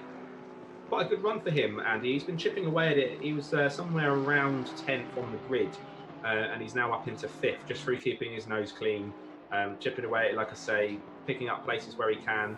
And he's got the Porsche d'Oliveira, who was quite fast early on, but seems to have just been dropping back. So perhaps, maybe the tyre pressures were a bit too high for him. They've got a bit hot, or he's pushed too hard. The tyres are experienced graining. That can all again be real causes that give drivers a lack of time and a lack of grip as the race progresses. You'll notice now as well that the sun is starting to set. We will be actually hitting nighttime on darkness by the time this race finishes. So it's actually on a time multiplier, so it's 4 times faster than normal time. So we can kind of simulate almost a 12-hour race in the space of 90 minutes. And as I say that, we are fast approaching half race distance then, just 25 seconds away. And the drivers will be halfway. And I've not seen a car in the pits yet, but it sadly doesn't tell us in the in-game graphics unless you force pit stops. And of course, we wanted to have an open strategy. So we don't know who is and who isn't yet to pit. And as I said, if someone really wanted to, they could just run on an engine fuel-saving map and try and make it to the end without stopping. Andy going a bit deep into the corkscrew there, and now that brings Oliveira right back onto his bumper. We can see headlights are now switched on. The game will actually penalise you if you don't turn your headlights on when it starts to get darker, so perhaps not quite there yet, but most of them turning them on anyway, it would seem. Yeah, I think there was someone on Tuesday that actually forgot to put their lights on. I can't remember who it was for the life of me, but that is a really important element to it. And again, with these lights that come in as well, when it's an FIA registered race, there's a certain grade of light that has to go in the car to ensure that they're bright enough to get through, because some of the circuits that they race on... Oh, Clemson just getting nudged behind there by Oliveira. He managed to hold on to it, but that's cost them both a lot of time. Yeah, and Price is right all over the back of them now as a result of that. And that's brought Price onto these 3. Yeah. Now, I was just thinking that was very much penalty worthy, albeit it probably was an accident for Oliveira, but he has just given the space straight back to Gibson. So race control will be watching him now and keeping an eye on what he's up to, but I think you could quite clearly see there, as soon as the guys were recovering from that initially, you could see he was going to go but kind of backed out, but then did commit. And I think he's done the fair and right thing there, and he did back out, and he has let Clipson go back in front. But what that has done is give a great opportunity for Danny Price there to get all over the back of them. And again, I can't actually couldn't see it too well there just because of the pixelation on some of our screen. But both of them, or certainly Clemson's going to have dirty tyres now as a result of that, where he went offline and picked up those marbles, like you're saying, Mackenzie. So this is a good opportunity for Danny, and hopefully he's going to make the best of it. Yes, and we now ride on board with Andy Clemson, looking over his rear wing. And as the camera cut out, he's just come into the pits. So there we go. There's a pit stop then. Clemson deciding now is the time. Tyres are dirty anyway. Let's get in the pits and do a pit stop and get some fuel. So the first one to blink then of the cars that we've seen. As I say, others may have snuck in there that we can't see. We can only see what you can see on the camera, but Clemson coming in for his stop. There will be a pit crew there on his screen that he can see, but for purposes of the game, not crashing and being stable, we won't see it on our commentary view. So then you see Curran in 7th place, then Neil Kidd behind him, heading into turn 1 now as we approach 42 minutes left of this race. And this is where it's now going to start to get even more challenging for the drivers, because as more and more drivers start to pit, they've now got to contend with drivers coming out of the pit lane, which comes out going out turn 2 from that hairpin, which is quite a tricky corner anyway. So it's something else they've got to think about. It's going to be interesting to see who decides to do what. I know a lot of the guys at the end of race on Tuesday were saying, do we actually really need to be putting other tyres on it? But I think, personal opinion, I think you, obviously having raced there on Tuesday, you definitely think it's one stop, 2 sets of tyre strategy that is the best one going forward for this. Yeah, and that just being because the tyres do wear out over time. And as they do that, you then lose time, and you might think, well, surely 40 seconds in the pits, and I could just save all of that time. But what you've got to realise is this race will actually be somewhere around 65 laps in total. Now, when the tyres go off, to start with, you might be half a second off, then a second off, and then before you know it, 2 seconds a lap off of where you need to be because they just don't have enough grip. So before you know it, you've lost 20 seconds in 10 laps time, and there might still be another 30 laps left. So quite important. Sorry to butt in there, Mackenzie, but we have just heard from the race director that Oliveira is going to get a penalty, which I think is the right thing. He's definitely at least going to get a warning, so we're just waiting to hear whether it's a penalty. Warning, not a penalty. Yeah. So race control can message the drivers and let them know if they're being watched or having a warning. We just saw Curran bounce off a sausage curb there, which threw him out to the gravel. We saw that in the track guide, how easy it can happen. We can see now we're at this halfway point, then mistakes starting to happen as drivers are getting a little bit tired, and it is very hard to focus for this long whilst driving flat out in a car. You know, these cars have got over around 550 horsepower, so lots of power underneath, slick tyres, loads of downforce, lots of grip. You're travelling at serious speeds, so it's a lot to try and deal with, and over time it gets quite hard.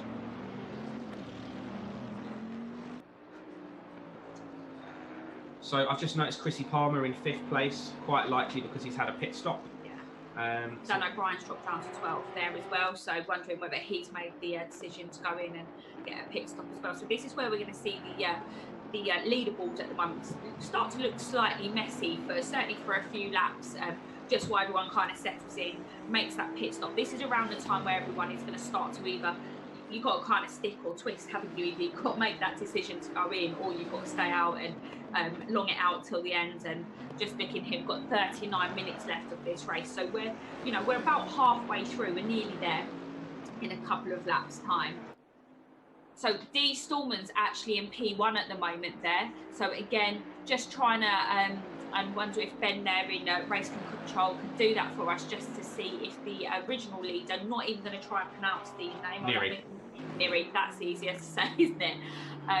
Just to see if he's actually in having a pit stop at the moment, because this is going to give Stallman quite a good sort of stretch of space to just go and set some fast, blistering laps to see what's happening. And as suspected, we've lost nearly half the field through drivers just quitting after having an accident. Like I say, the core drivers all stuck around and are sticking with it despite challenges. As with two cars going 2 abreast through the corkscrew there, that looked like one of the Bentleys and one of the Shiba garage cars. That looked very close and exciting there between those two. It might have been Kidd and Stallman actually, rather than the Bentley. It's all jumping around a little bit on our commentary feed at the moment. We're doing our best to keep an eye on what's happening for you. So there's Stallman anyway, the lead car, obviously out of position on the track, just where he's had a pit stop and cars are slowing down and doing different things now. And it will all start to shape back together again in the order that it's actually in as we approach all the final sort of 10-15 minutes. Everyone will have made their stops and be heading towards the home straight as such. So this is that interesting phase then where we will see people pitting, we'll see different strategies playing out. The pit exit is extremely challenging here as well. It's an extremely tight left that loops back onto the track, and if you just go a tiny bit too fast into it, you actually end up on the gravel and potentially go into the side of a car going through turn 1. So again, it's another thing to be aware of and just very easily forgotten, given that drivers don't drive into the pits all that often. So we can see then that Dee Stallman in the lead, R. Stallman is second, Neri is in third, just under 3 seconds behind them. Chrissy Palmer in fourth, 8.9 seconds off of them, so he'll be looking to make up that ground. Danny Price up into 5th, which is a fantastic effort from where he started. M. Curran in 6th, Clinton in 7th, N. Kidd in 8th, Heath 9th, Carey 10th. Dan O'Brien has dropped back to 11th, but we did see that he's pitted. And then Steve's 12th, Murray 13th. Really impressive drive there by Roland, so the father out of the father-son Giro there, because he actually started the race in 7th position. So he's done a really good job there of creeping his way back up, and the usual sort of pairing, or the Stallman double header is back to normality, and normality has been resumed there with both of them. Interesting to know if he's actually done a pit stop or not though, or these two going to just try and put as much space as they can between the other competitors now before they make that decision to take the pit stop. Yeah, and then I think it's time just to remember that this is all about raising money for the Red Cross tonight. We're looking to hit a target of £1,000. We're halfway there at the moment. 498, I think, was the last total that I saw. If you would like to donate, it'd be greatly appreciated. It goes straight to a charity. The links are around in the various descriptions, but we'll also just put that up in a little advert for you as well. So we'll quickly play that. That'll show you the link as well, and then we'll get back to the action. If we shrunk the world to a village of 100 people, it would look like this. 5 people contract malaria. 15 live in slums. 15 are illiterate. 15 do not have safe drinking water. And 30 suffer from malnutrition. Let's hope the rest are volunteers.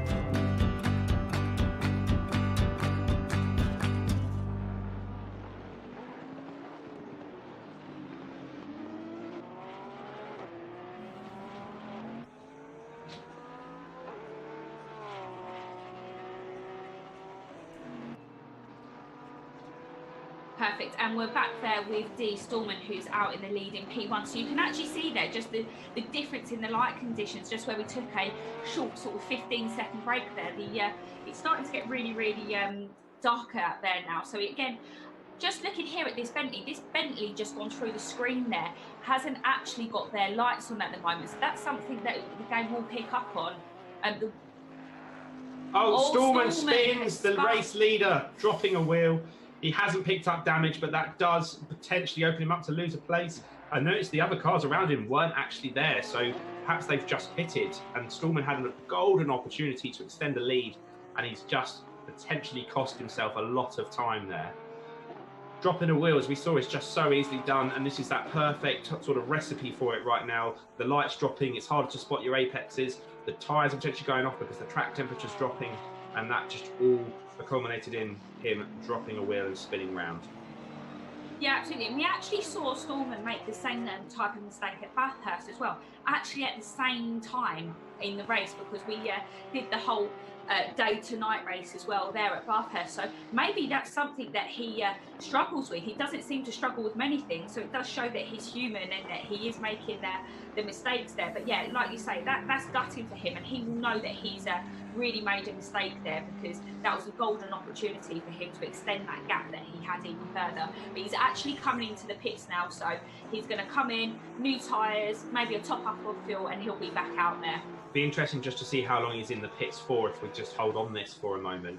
Or in fact, while he is, we have that actual link for you on our advert now. So that was the, not quite the right one before, but we'll play that now. That'll show you the link of where you need to go to donate.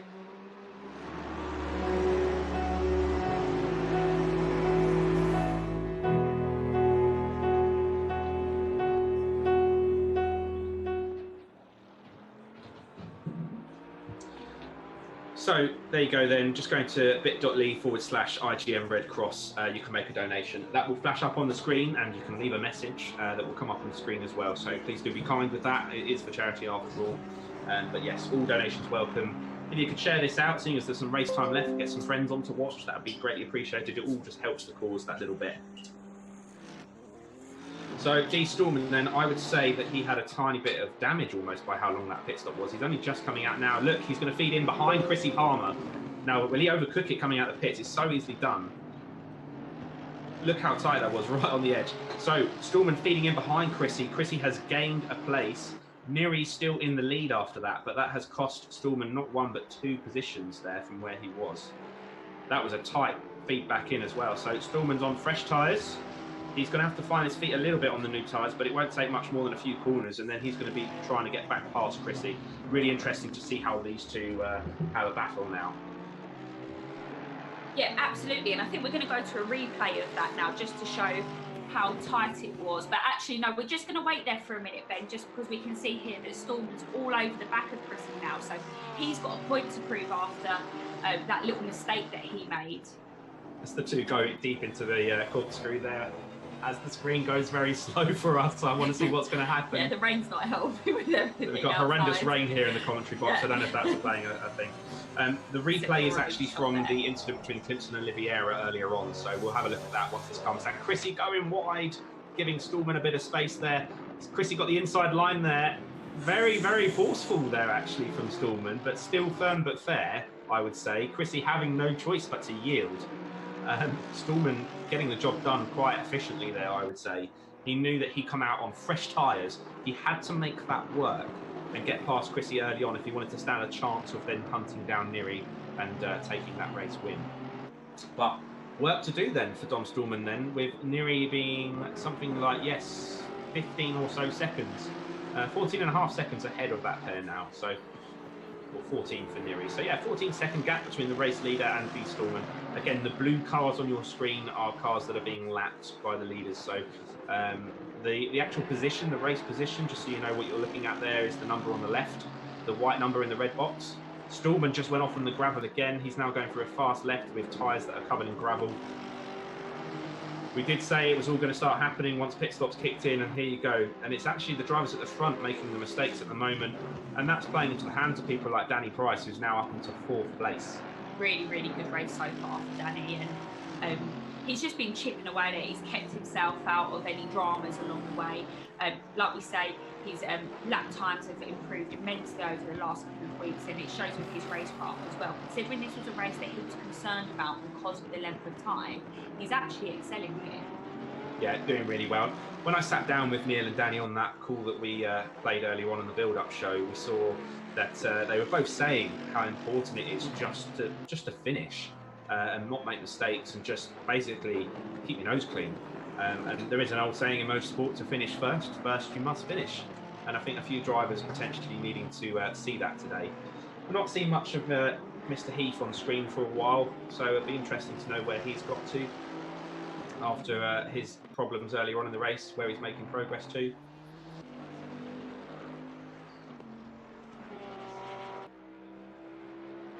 John Kidd just messaging in saying fantastic production, it's all heating up. It certainly is heating up at the moment, and also urging people to donate. Yes, thank you very much. Tell your friends, tell your family, get them to donate. Thanks. Thanks, John, we appreciate it's not that. for me, it's for the Red Cross. Yeah, any donations would be so appreciated. So there's Heath then up into 8th. Now he dropped back into something like 13th, 14th earlier on, so definitely resurrecting his race a little bit there. Yeah, absolutely. You can see there's quite a bit of space now between Heath and Neil Kidd that's coming up behind him that you can just see coming out of the corner there. This can start to be a track where when you're on your own, it's quite a lonely track as well, because it is a busy track, but you need to keep that momentum. And again, we've only got sort of 29 minutes left to go of this race, so it's actually sometimes good to have cars around you because it keeps you sharp, it keeps you aware. So this is a skill in itself now, where it's kind of like the dark hours of the race, isn't it, where you're on your own, you're starting to get a bit hot, you're a bit tired, so he's going to be having to work really, really hard and pushing himself bit by bit, the same as what Neil Kidd's going to be doing as well, because they've got this big gap. They're kind of lapping around the same lap times as well, so someone either needs to make a mistake or someone's got to go and pull it out of the bag somewhere to get onto the back of each other. And we have got that replay now from the Clemson Oliveira incident, so we'll have a little watch of that. And of course that resulted in Oliveira having a penalty, not a penalty, a warning, so that should be coming through on your screens in a second. But you'll see that he's coming into turn 1 under braking, and it's very hard not to hit the car in front, as we discussed in the build-up. And he'll be trying as hard as he can not to hit Andy, but just braked a little bit too late, and we kind of saw there he didn't really have many options on where to go.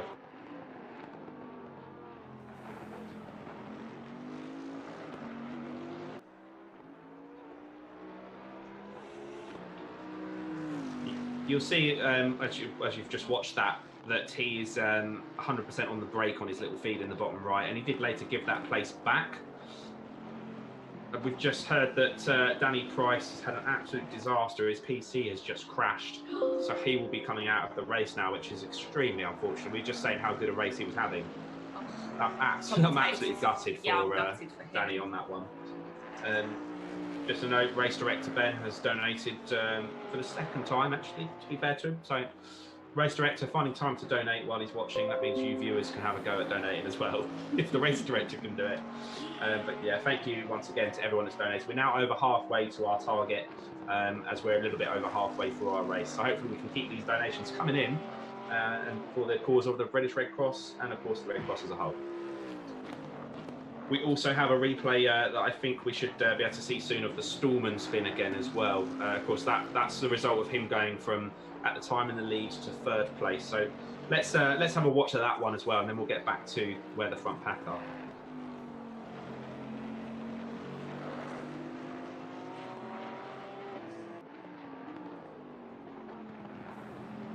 And it was just unfortunate, dropped a wheel on the gravel, car running wide, and the track is actually slightly higher than the gravel, so that lip just causes the car to get hooked and spun round, which is what we saw there. Very lucky that he didn't get hit by another car, actually. Quite a fast spin if you've got VR on as well. He probably wasn't. Yeah, well, he's in a free screen setup. Okay. Yeah, so he's actually got quite a sophisticated looking sim rig where he is actually sitting in what looks like a bucket seat and 3 screens. So yeah, very unfortunate for him. Whether that cost him the win, we don't know yet. He's still in the contention, and actually, if we go back up to the front of the pack, we'll see there won't be a Danny Price there now, which has brought Curran back in the West Midland Racing squad car. As we saw with Heath earlier on, had a bit of an incident, but he's recovered up to 4th place. R. Stallman in 5th, Clemson in 6th. So Clemson's dropped back a slot, and I think that'll just be a case of the pit stops working themselves out now. Dan O'Brien back down into 10th, so I think he's had a couple incidents, and R. Stallman looking like he's coming up on him at the moment to lap through. So some of the guys lapping a few members of the pack now as well. Another thing to really be aware of, Charlotte, isn't it? When you have to deal with cars that are faster than you, sometimes it can be different categories of car or just being lapped. Yeah.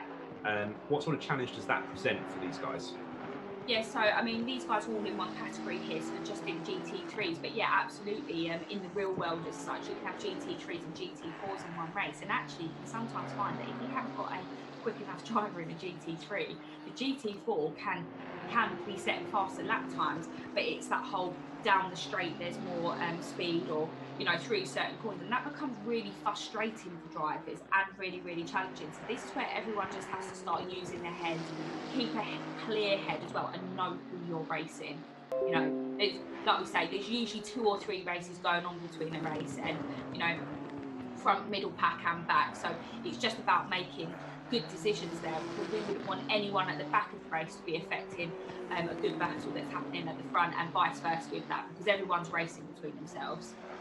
Yeah, and you have these different races going on with different drivers, so yes, it's important now, and that's going to be the next thing as we approach the final stages of this race. Team Kirk back in chat then, Andreas, go Kirk, go, Liam Sharman, and nobody likes Dave. Dave, we like you because you're commenting in our chat. Absolutely. And Afios Mario back again. So the Kirk squad's coming out in full force as Kirk remakes a few places. As I say, resurrecting his race a little bit from earlier on. Paulina requesting we have a little chat with Danny now that he's finished out the race. Perhaps, certainly we could probably get him in for an interview if he's available. I'll put that one out to the race director because he's not doing very much at the moment. If we can get Danny in for a little catch up in Discord, welcome to join us for a bit. We'll find out what he thought. And we see, I think that's D Stallman lapping R Stallman. Yes, it may well be, yeah. Our screen kind of went a bit funny there again, just with the weather playing up. So we still have Neri in the lead. Stallman in second, 10 seconds behind. So Neri looking quite comfortable now, and I think the other guys will be hoping that he makes some kind of error, but he's not shown any so far. He's been absolutely on the money the whole way through.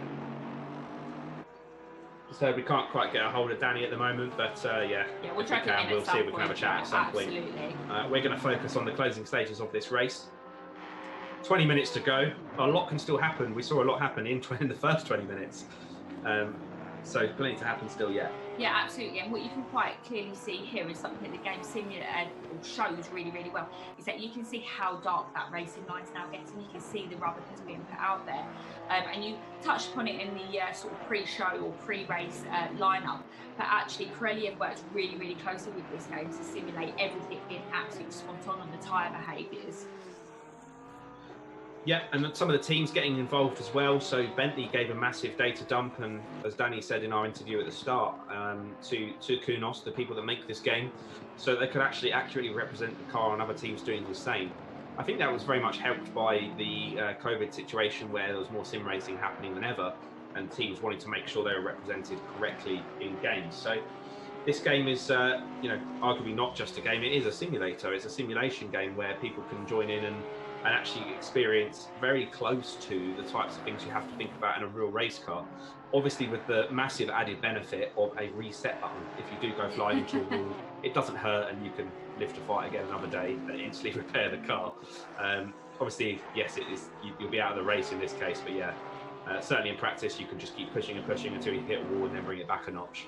So in some ways it's different, other ways it's very, very well represented.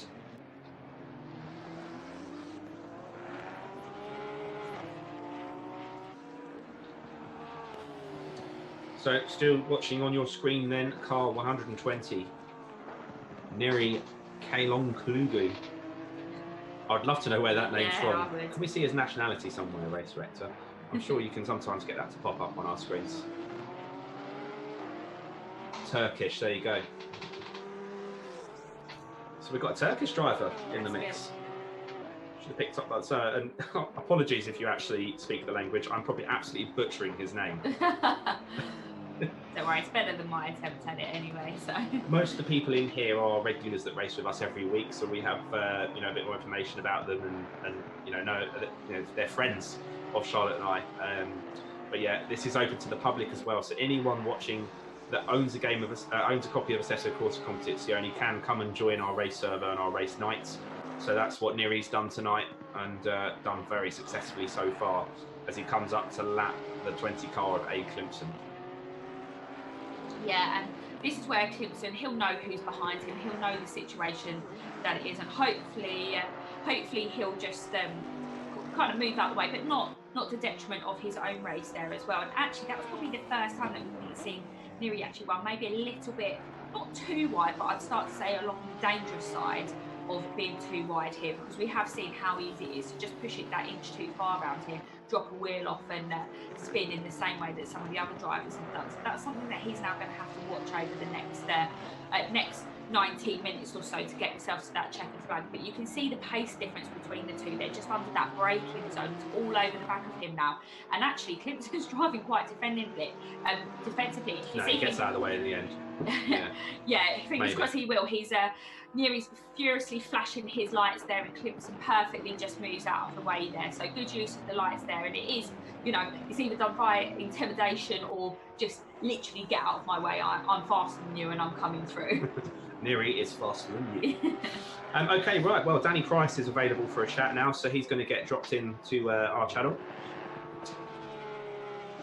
and I'll have to amend my speaker so he can hear me. 1 second.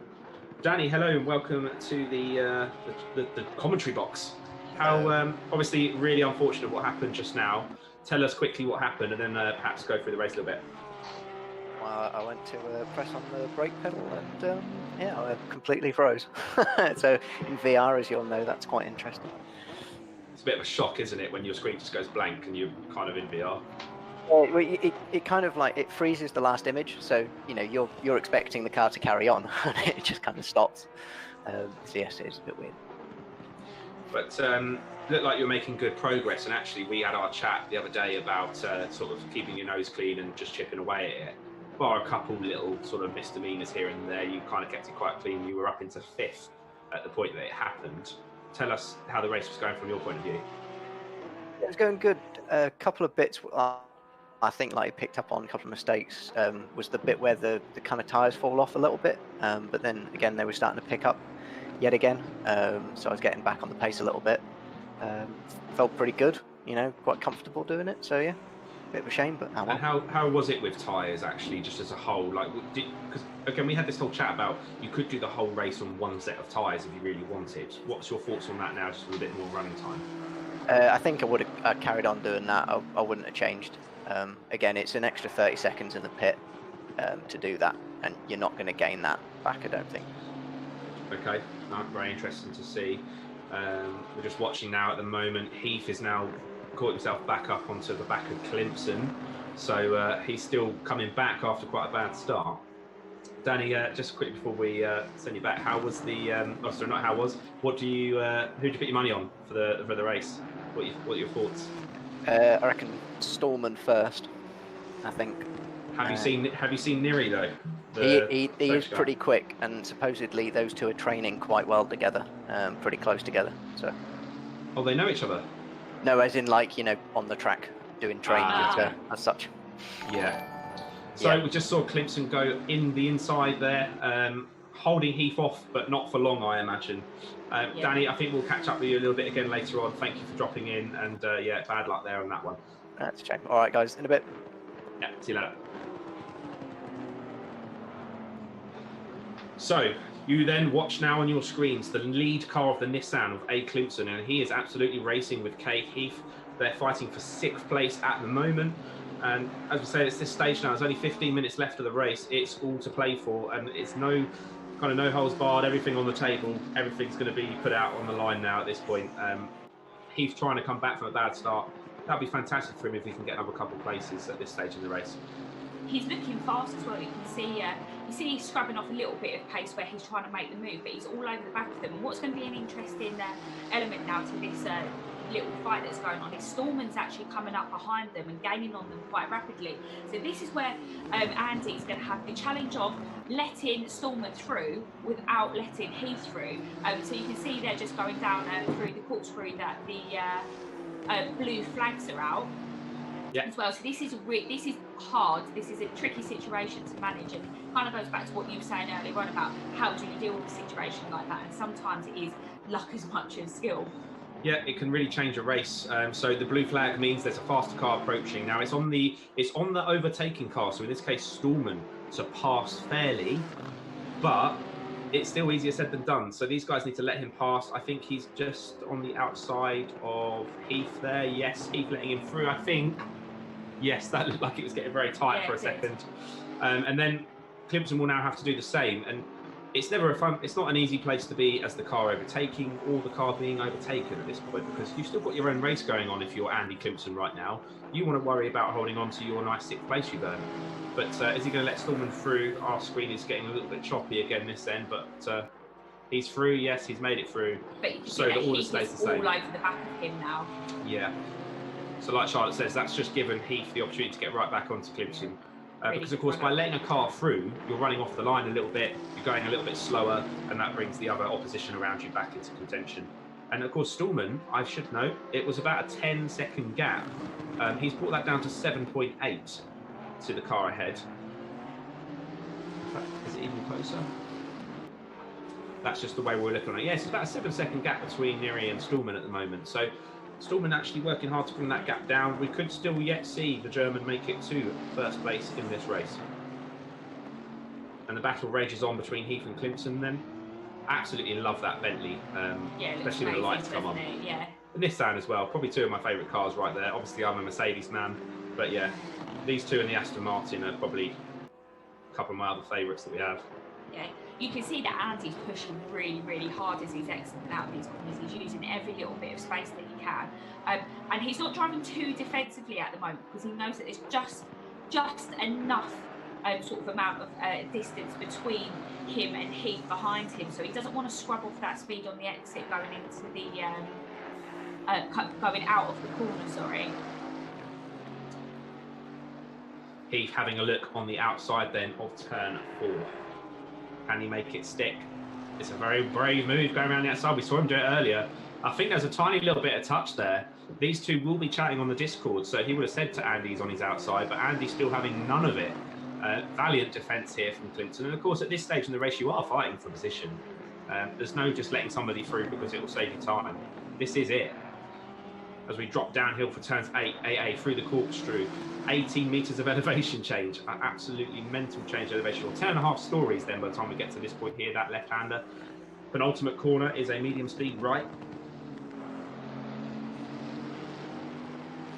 And we drop then into the final hairpin in just a moment's time.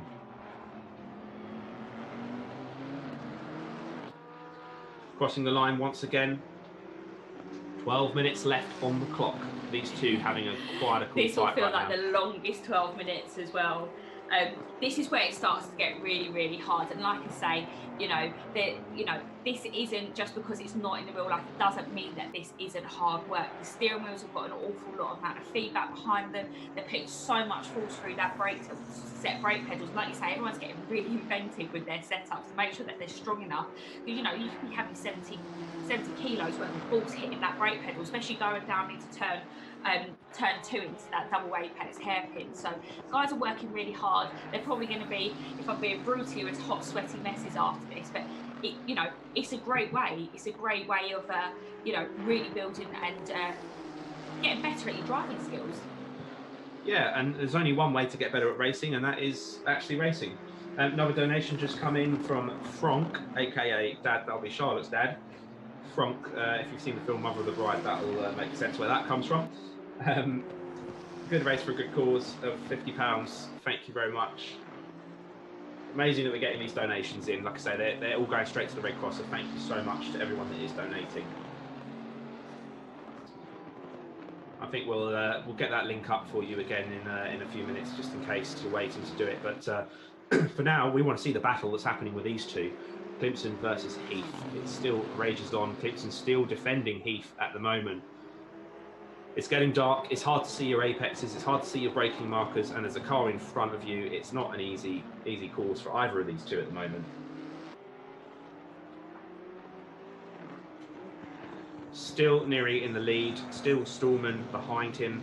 Brought the gap down a little bit further now, it would seem. In fact, I think Stallman's actually pulled in Neri quite a bit. Stallman's actually been setting some blistering laps. You can see, you know, that could have really affected him sitting behind Andy and Heath there, but he you know, he dealt with it really well. He didn't get himself into any trouble, and to close that gap even further to P1, that's a real good, you know, that's showing really good racing skill behind it. I mean, this is exciting stuff. 10 minutes to go, a 1.4 second gap between first and second place.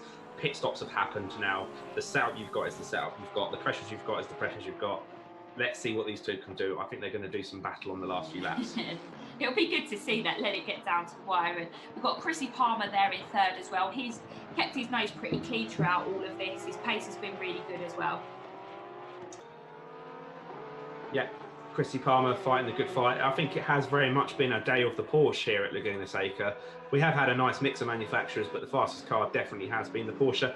Heath right on the bumper of Clemson there. Let's get back onto that before that changes. Still, I think he looked closer than ever coming out of the hairpin, but something happened. He dropped back a little bit again. Heath desperately trying to find a way past. Curran is then in front of these guys after that, so Heath will be looking to try and sort of make that gap up. But yeah, very, very interesting stuff so far. So we had a comment from Phil Lima in the chat. He must have had a go on Heath's setup recently, said he's got the bug, would love to get involved. Of course, a full setup's never an easy thing just to get. They're quite pricey things to do. But great that you had a go on Heath's. And yeah, let us know if you do start racing properly. Everyone is welcome at InGear Motorsport to come and join. We have a bit of a criteria for certain races like this, but on the whole, very easy to get involved. And we run lots of regular stream nights where anyone's welcome. Yeah, and absolutely. And I think one of the sort of real fun bits, just interesting there, so just going to interrupt myself there. Clemson was definitely 4 wheels over on track limits there, going through that last corner. So it'd be interesting to see if that's picked up on the game at all. Again, looking very close. They're going to lock corner. Andy defending into the hairpin. Heath will be looking for the cutback, but I think Andy done a good job of slowing it down enough mid-corner that he couldn't cut back on him. That'll be why they keep looking slightly different by the time they end up in turn 1, but this time Heath looking closer than ever.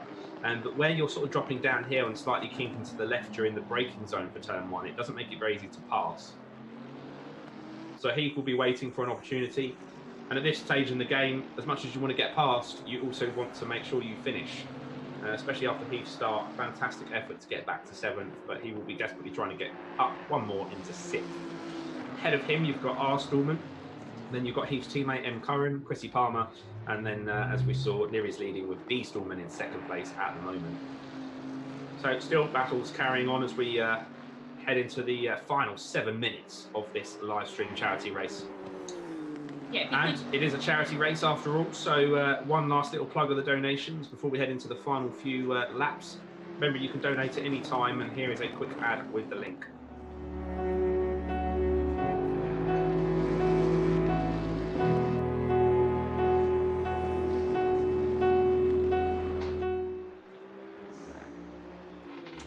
So there you go, any donations welcome. We're over halfway to our target, still a little bit of a way to go. We'll keep the donations up for a little while after this race, but yeah, anything you can add would be greatly appreciated and called for a good cause. So we watch these two round the last corner again, cross the start-finish line again. Now it's 5 minutes left to go. What can Clemson do? What can Heath do? Can he make a move work?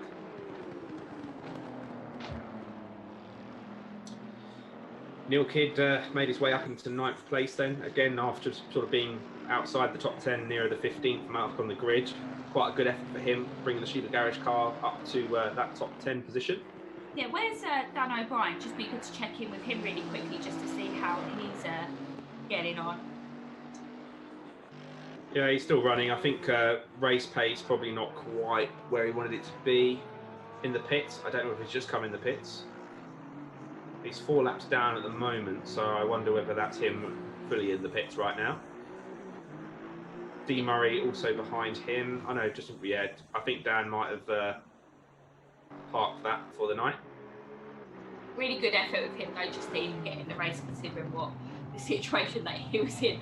I think he's had hours and hours and hours on the phone to the guys that built his computer for him to make sure that tonight happened. So great effort there. I think we should just check in with the front 2 Porsches as well, because it seems like, you know, we've got the last 5 minutes now. They're going to be pushing super hard to not be overtaken and to also overtake at the same time. Actually, we've missed what would have been a pretty interesting overtake of D. Stallman getting past Neri. We'll see if we can get...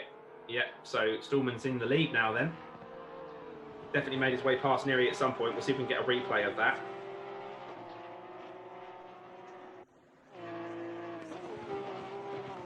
Yeah, guys working on that in the back end, so we'll find out what happened there in just a moment's time. Dom certainly found, not that he never had the pace, but he certainly found something in the latter stages of this race, hasn't he? He was looking a little bit, not his normal self at one point, but yeah, he's absolutely flying now, and I think he's going to pull out the gap even further more, because you see he's overtaken and he's driving off. Yeah, about a second ahead at the moment as it stands. That's enough for the car in second of Neri to still have some kind of slipstream. And of course, it's always nice to have something in front of you when it comes to driving at night and know where to brake. Yeah. Of course, though, if the car in front brakes and goes off, then you may well do the same if you're just relying on them. So a bit of both there on pros and cons. 0.8 seconds as they round off the lap with the final turn. 0.7. I think that's going to be still an interesting last couple laps. We definitely want to stick with these two and just see what happens. We'll try and get that replay of the overtaking move when it happens just a few laps ago. So much going on, we can't even see it. We're not going to see what happens with Heath and Clemson at the same time, but we'll do our best to keep on top of all of it.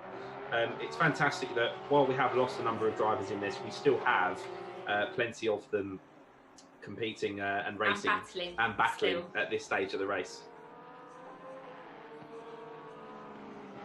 So still, guys, we've not had anything in the chat for a little while, but please, you know, give us a message, say hello, let us know you're still there.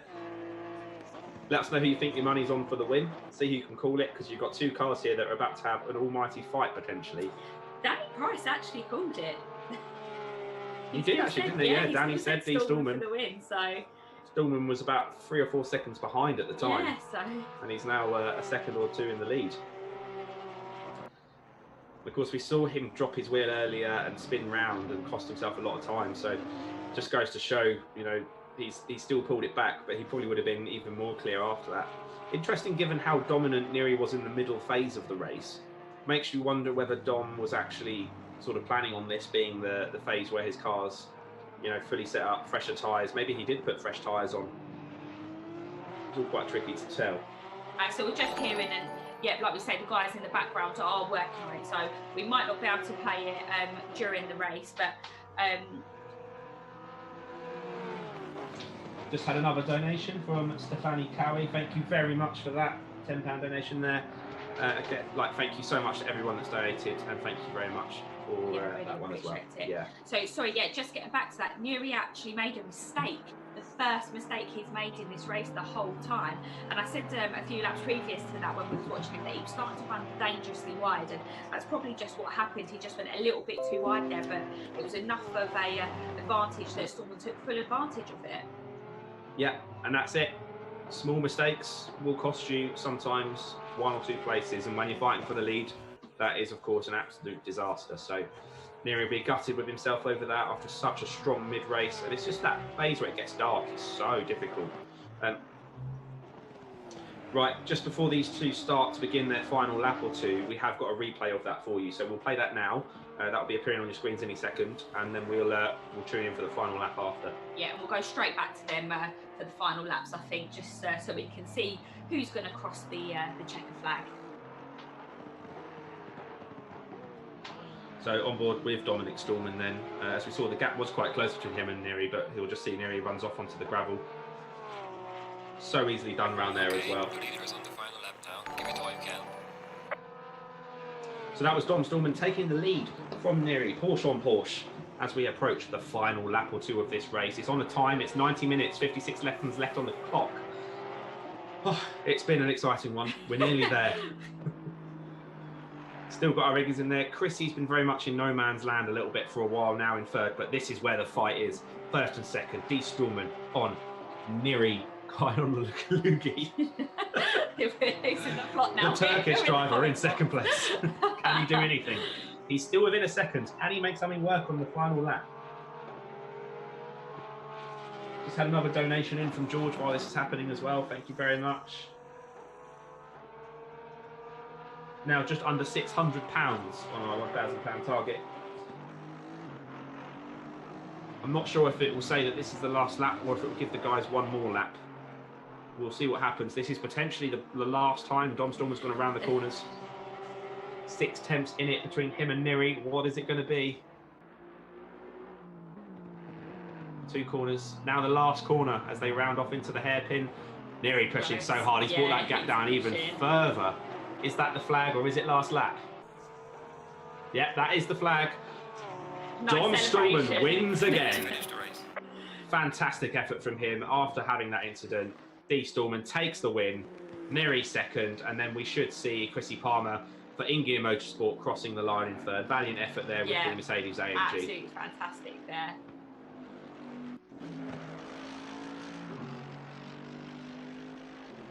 So Chrissy will be crossing the line in a moment, just rounding into the final corner, and then he will also be across the line in third place. But as I said, very much our Porsche day with first and second today. Nice to see another manufacturer on the podium though.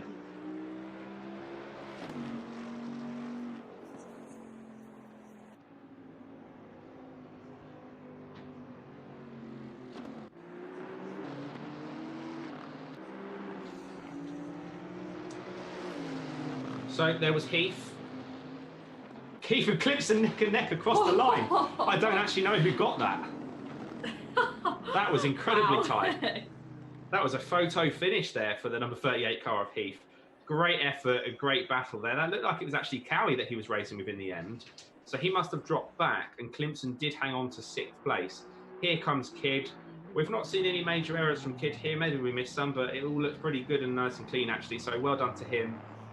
Again, gaining in pace every race we do, and it's not easy. He particularly found it hard, and sort of the longer races like this. VR, like you said, it's very hot as well. You know, you can even have sweat coming in your eyes and all sorts of stuff when you start getting to the later stages of this. Perfect. So there are all the drivers across the line, everybody. Well, that was a fantastic race. Charlotte, what do you think of that? Yeah, I mean, absolutely fantastic race. A lot of action. You know, you kind of come into this thinking, God, 90 minutes, what's it going to have in store for us? But yeah, the whole way through the grid there was something different going on, and it wasn't just a straight up kind of like the F1 races at the moment where it's, you know who qualifies first and they go and win. It was a really good mix of battles, great mix of manufacturers in there as well, and different driving levels, and everyone played it clean, and most people got through. Yeah, we had a few people that dropped out, but no, absolutely brilliant effort by everyone, and yeah, great evening. Yeah, that was a lot of action, a lot going on. We'll have a quick look at the final timetable, but essentially we have an interview coming up in a moment. We'll see who we can get our hands on for a bit of a chat. It'd be nice to talk to Chrissy if he's available, coming in third place. We don't have the Stallmans in our Discord to talk to, sadly, but so that was Dom Stallman that took the race win. So it was a German driver that won the race at our American track tonight. Neri in second from Turkey, and then Chrissy Palmer. Actually, 3 different nationalities on the podium. Yeah. Fantastic as well. So we've got interviews coming up. We'll just give the drivers a chance to kind of find themselves a little bit. So they've just done 90 minutes of racing. Think about when you've done a long journey in a car. You're never normally, unless you're going a bit fast, going over 70 miles an hour for that. And it's extremely tiring, isn't it? Well, if you're driving a car flat out, trying to pick braking markers, that are the size of a postage stamp almost in times, in the darkness, and not hit the gravel for 90 minutes, that's pretty damn tiring. So these guys will just allow them a minute, and then we'll think about trying to bring Chrissy up or whoever else will chat to us. Neil's usually quite happy to have a little chit chat, but yeah, if race director could let Chrissy know, we're going to have a chat in just a minute time. And just as we're on the sort of closing parts of this stream tonight, we'll be finishing very shortly. One last little go at saying please donate if you can. Yeah, I think hello in chat as well. Still, a couple of guys have actually said. Danny's just said, "Are we doing round 2 after this?" He's ready to go again after this. I bet he is. So unlucky for Danny. Yeah, no, it's gutting.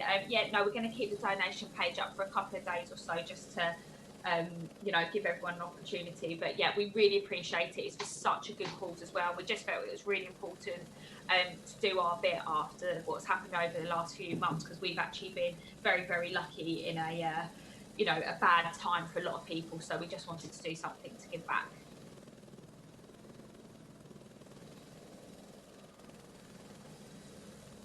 So yeah, we'll have a chat with Chrissy in just a moment's time.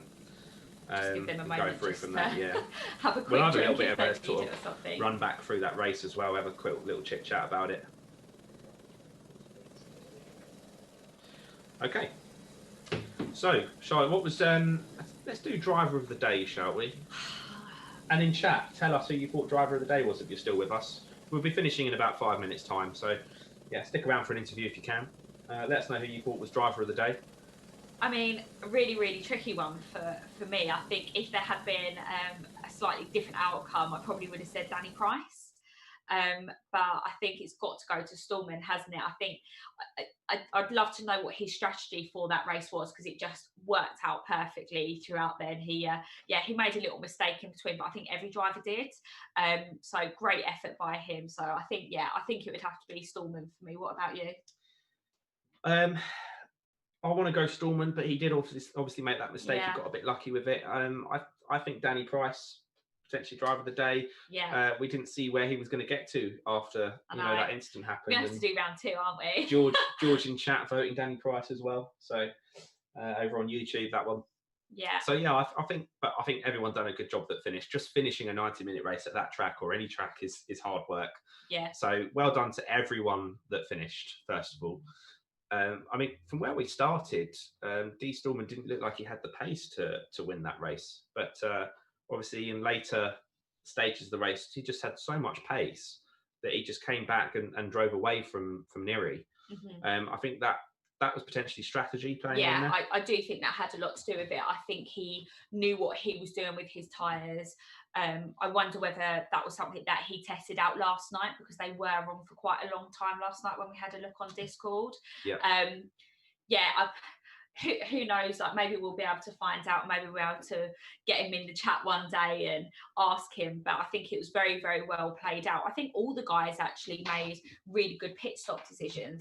And I think as well, there was a lot of blue flags out there, which isn't an easy thing by any stretch of the imagination to kind of negotiate, especially when you're getting sort of into the last closing stages of the race as well. So I think, they all did a great job. And for them to finish, like you say, a 90-minute race, there will be a blue flags. Open a beer now. Yeah, they will. I much enjoyed beer on this Saturday evening. Yeah. Well, I mean, what's the time zone difference like in Turkey? It'll be even later, probably. But, I'm not sure. Who knows? I don't know. Kirk got a vote from nobody likes Dave, except we like Dave. John Kidd, Price also, driver of the day. So a couple for Danny there, including myself.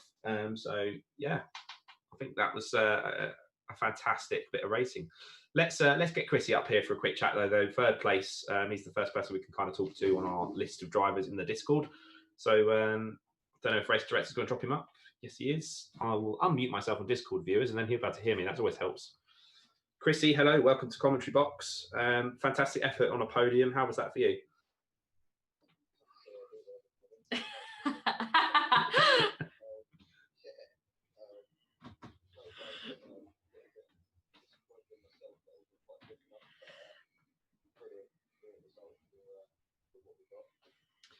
Yeah, no, absolutely, Chrissy. We was watching you the whole way through, and you looked really sort of steady on it the whole way. Or consistent as well. Like, yeah. I think I don't know if you had an incident that we just missed, but it looked like you had a pretty clean race. Is that the case, or was there a couple sort of mishaps?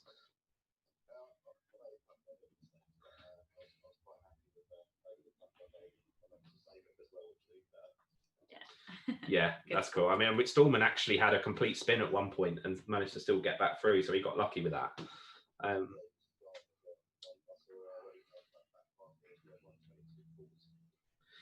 Which is absolutely rapid, isn't it, at that stage of the race? At night as well. Damn. Just on the strategy front, we can't really see who's doing what other than they've gone in the pits and out the pits again. Now that it's all over, what did you opt for in that in terms of tyre change, not tyre change, and so on?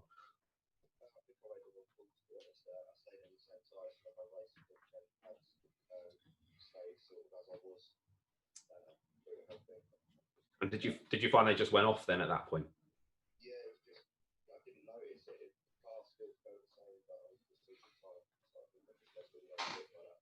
Yeah. Cool. Okay. Well, yeah, unlucky you didn't get the win, but obviously good job on the podium as well. And I think it was very much a Porsche day, first and second there. Those two were flying at the end. But well, yeah. I'm giving the excuse for you. You're in an InGear Motorsport car there. He's got the racing drive book of excuses out. I'm doing it for you, mate. All right. Well, look, we'll let you go and sort of have a bit of a break and whatever, and I'll catch up with you later, and we'll try and have a chat with Heath as well. So cheers, mate, and I'll speak to you soon. Yeah, good job. We'll speak to you soon. Right, let's get Heath up here quickly, ladies and gents. We've got a few Heath fans watching still. If you have a question you want me to ask Heath, quickly put it in chat. I don't know who's still with us, being the end of the race. Put it in the chat. I'll ask him. We can maybe put him on the spot a little bit, and then we'll see. Right, apparently we couldn't all hear Heath then. Not sure what that is. Maybe Ben needs to do something there. But we'll see if we can hear... Sorry, we couldn't hear Chrissy, but we'll see if we can hear Heath. So let's bring him up. Mr. Heathy Keefy, Jeff Badgers, how's it going? Good evening, guys. How you doing? You've got quite the fan club on all the different chat streams. Really? Yeah. Yeah, we had Liam Sharman, Nobody Likes Dave, Phil Lima, Afios Mario. I think there might have been another one as well, Andreas C.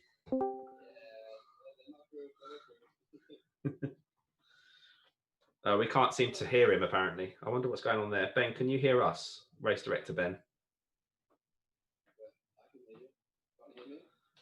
Yeah, no, we can hear you, Heath. We're just trying to get it out there on the YouTube. My mum's texting me going, we can't hear you. I don't know if Ben, race director Ben, are you here? Otherwise, I think we're going to have to wrap up. Yeah, so we've got some issues with Discord at the moment. Well, we did well throughout the race, didn't we? We had no technical difficulties before, so we'll take that. Yeah. Okay, right. Well, Heath, I'll tell you what, we'll have I'm sure we'll get this out on YouTube at some point anyway. I just want to see if anyone's asked you a question since they can hear us. No, they haven't. We'll go to outro.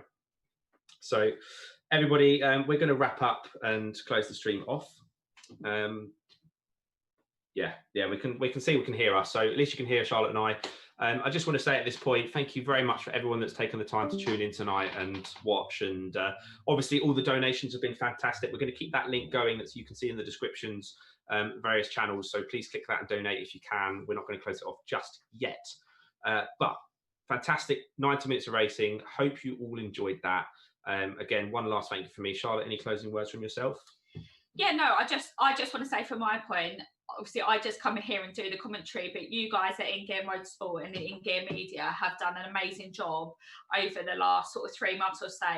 I'm really proud of you for doing this, and we've, raised some money for a great cause, and we've had a lot of fun along the way. So yeah, it's not the end, it's just the start of a new championship in a couple of weeks. So yeah, we've got next Tuesday off. And then the following Tuesday? Yeah, I think that falls like 4th of August. We've got our GT4 mini series. So we'll be back with more live racing soon, not necessarily for charity, but please do keep an eye out for that. Really hope you enjoyed it. Thanks one last time, and we will see you soon.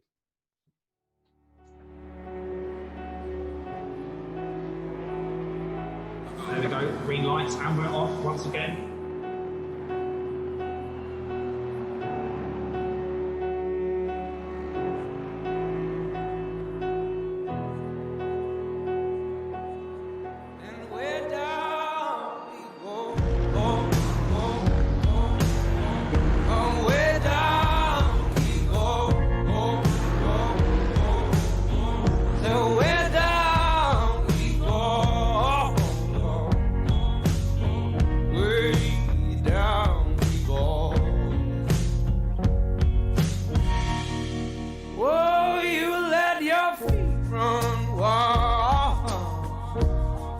I must come as we all fall, go down. Yeah.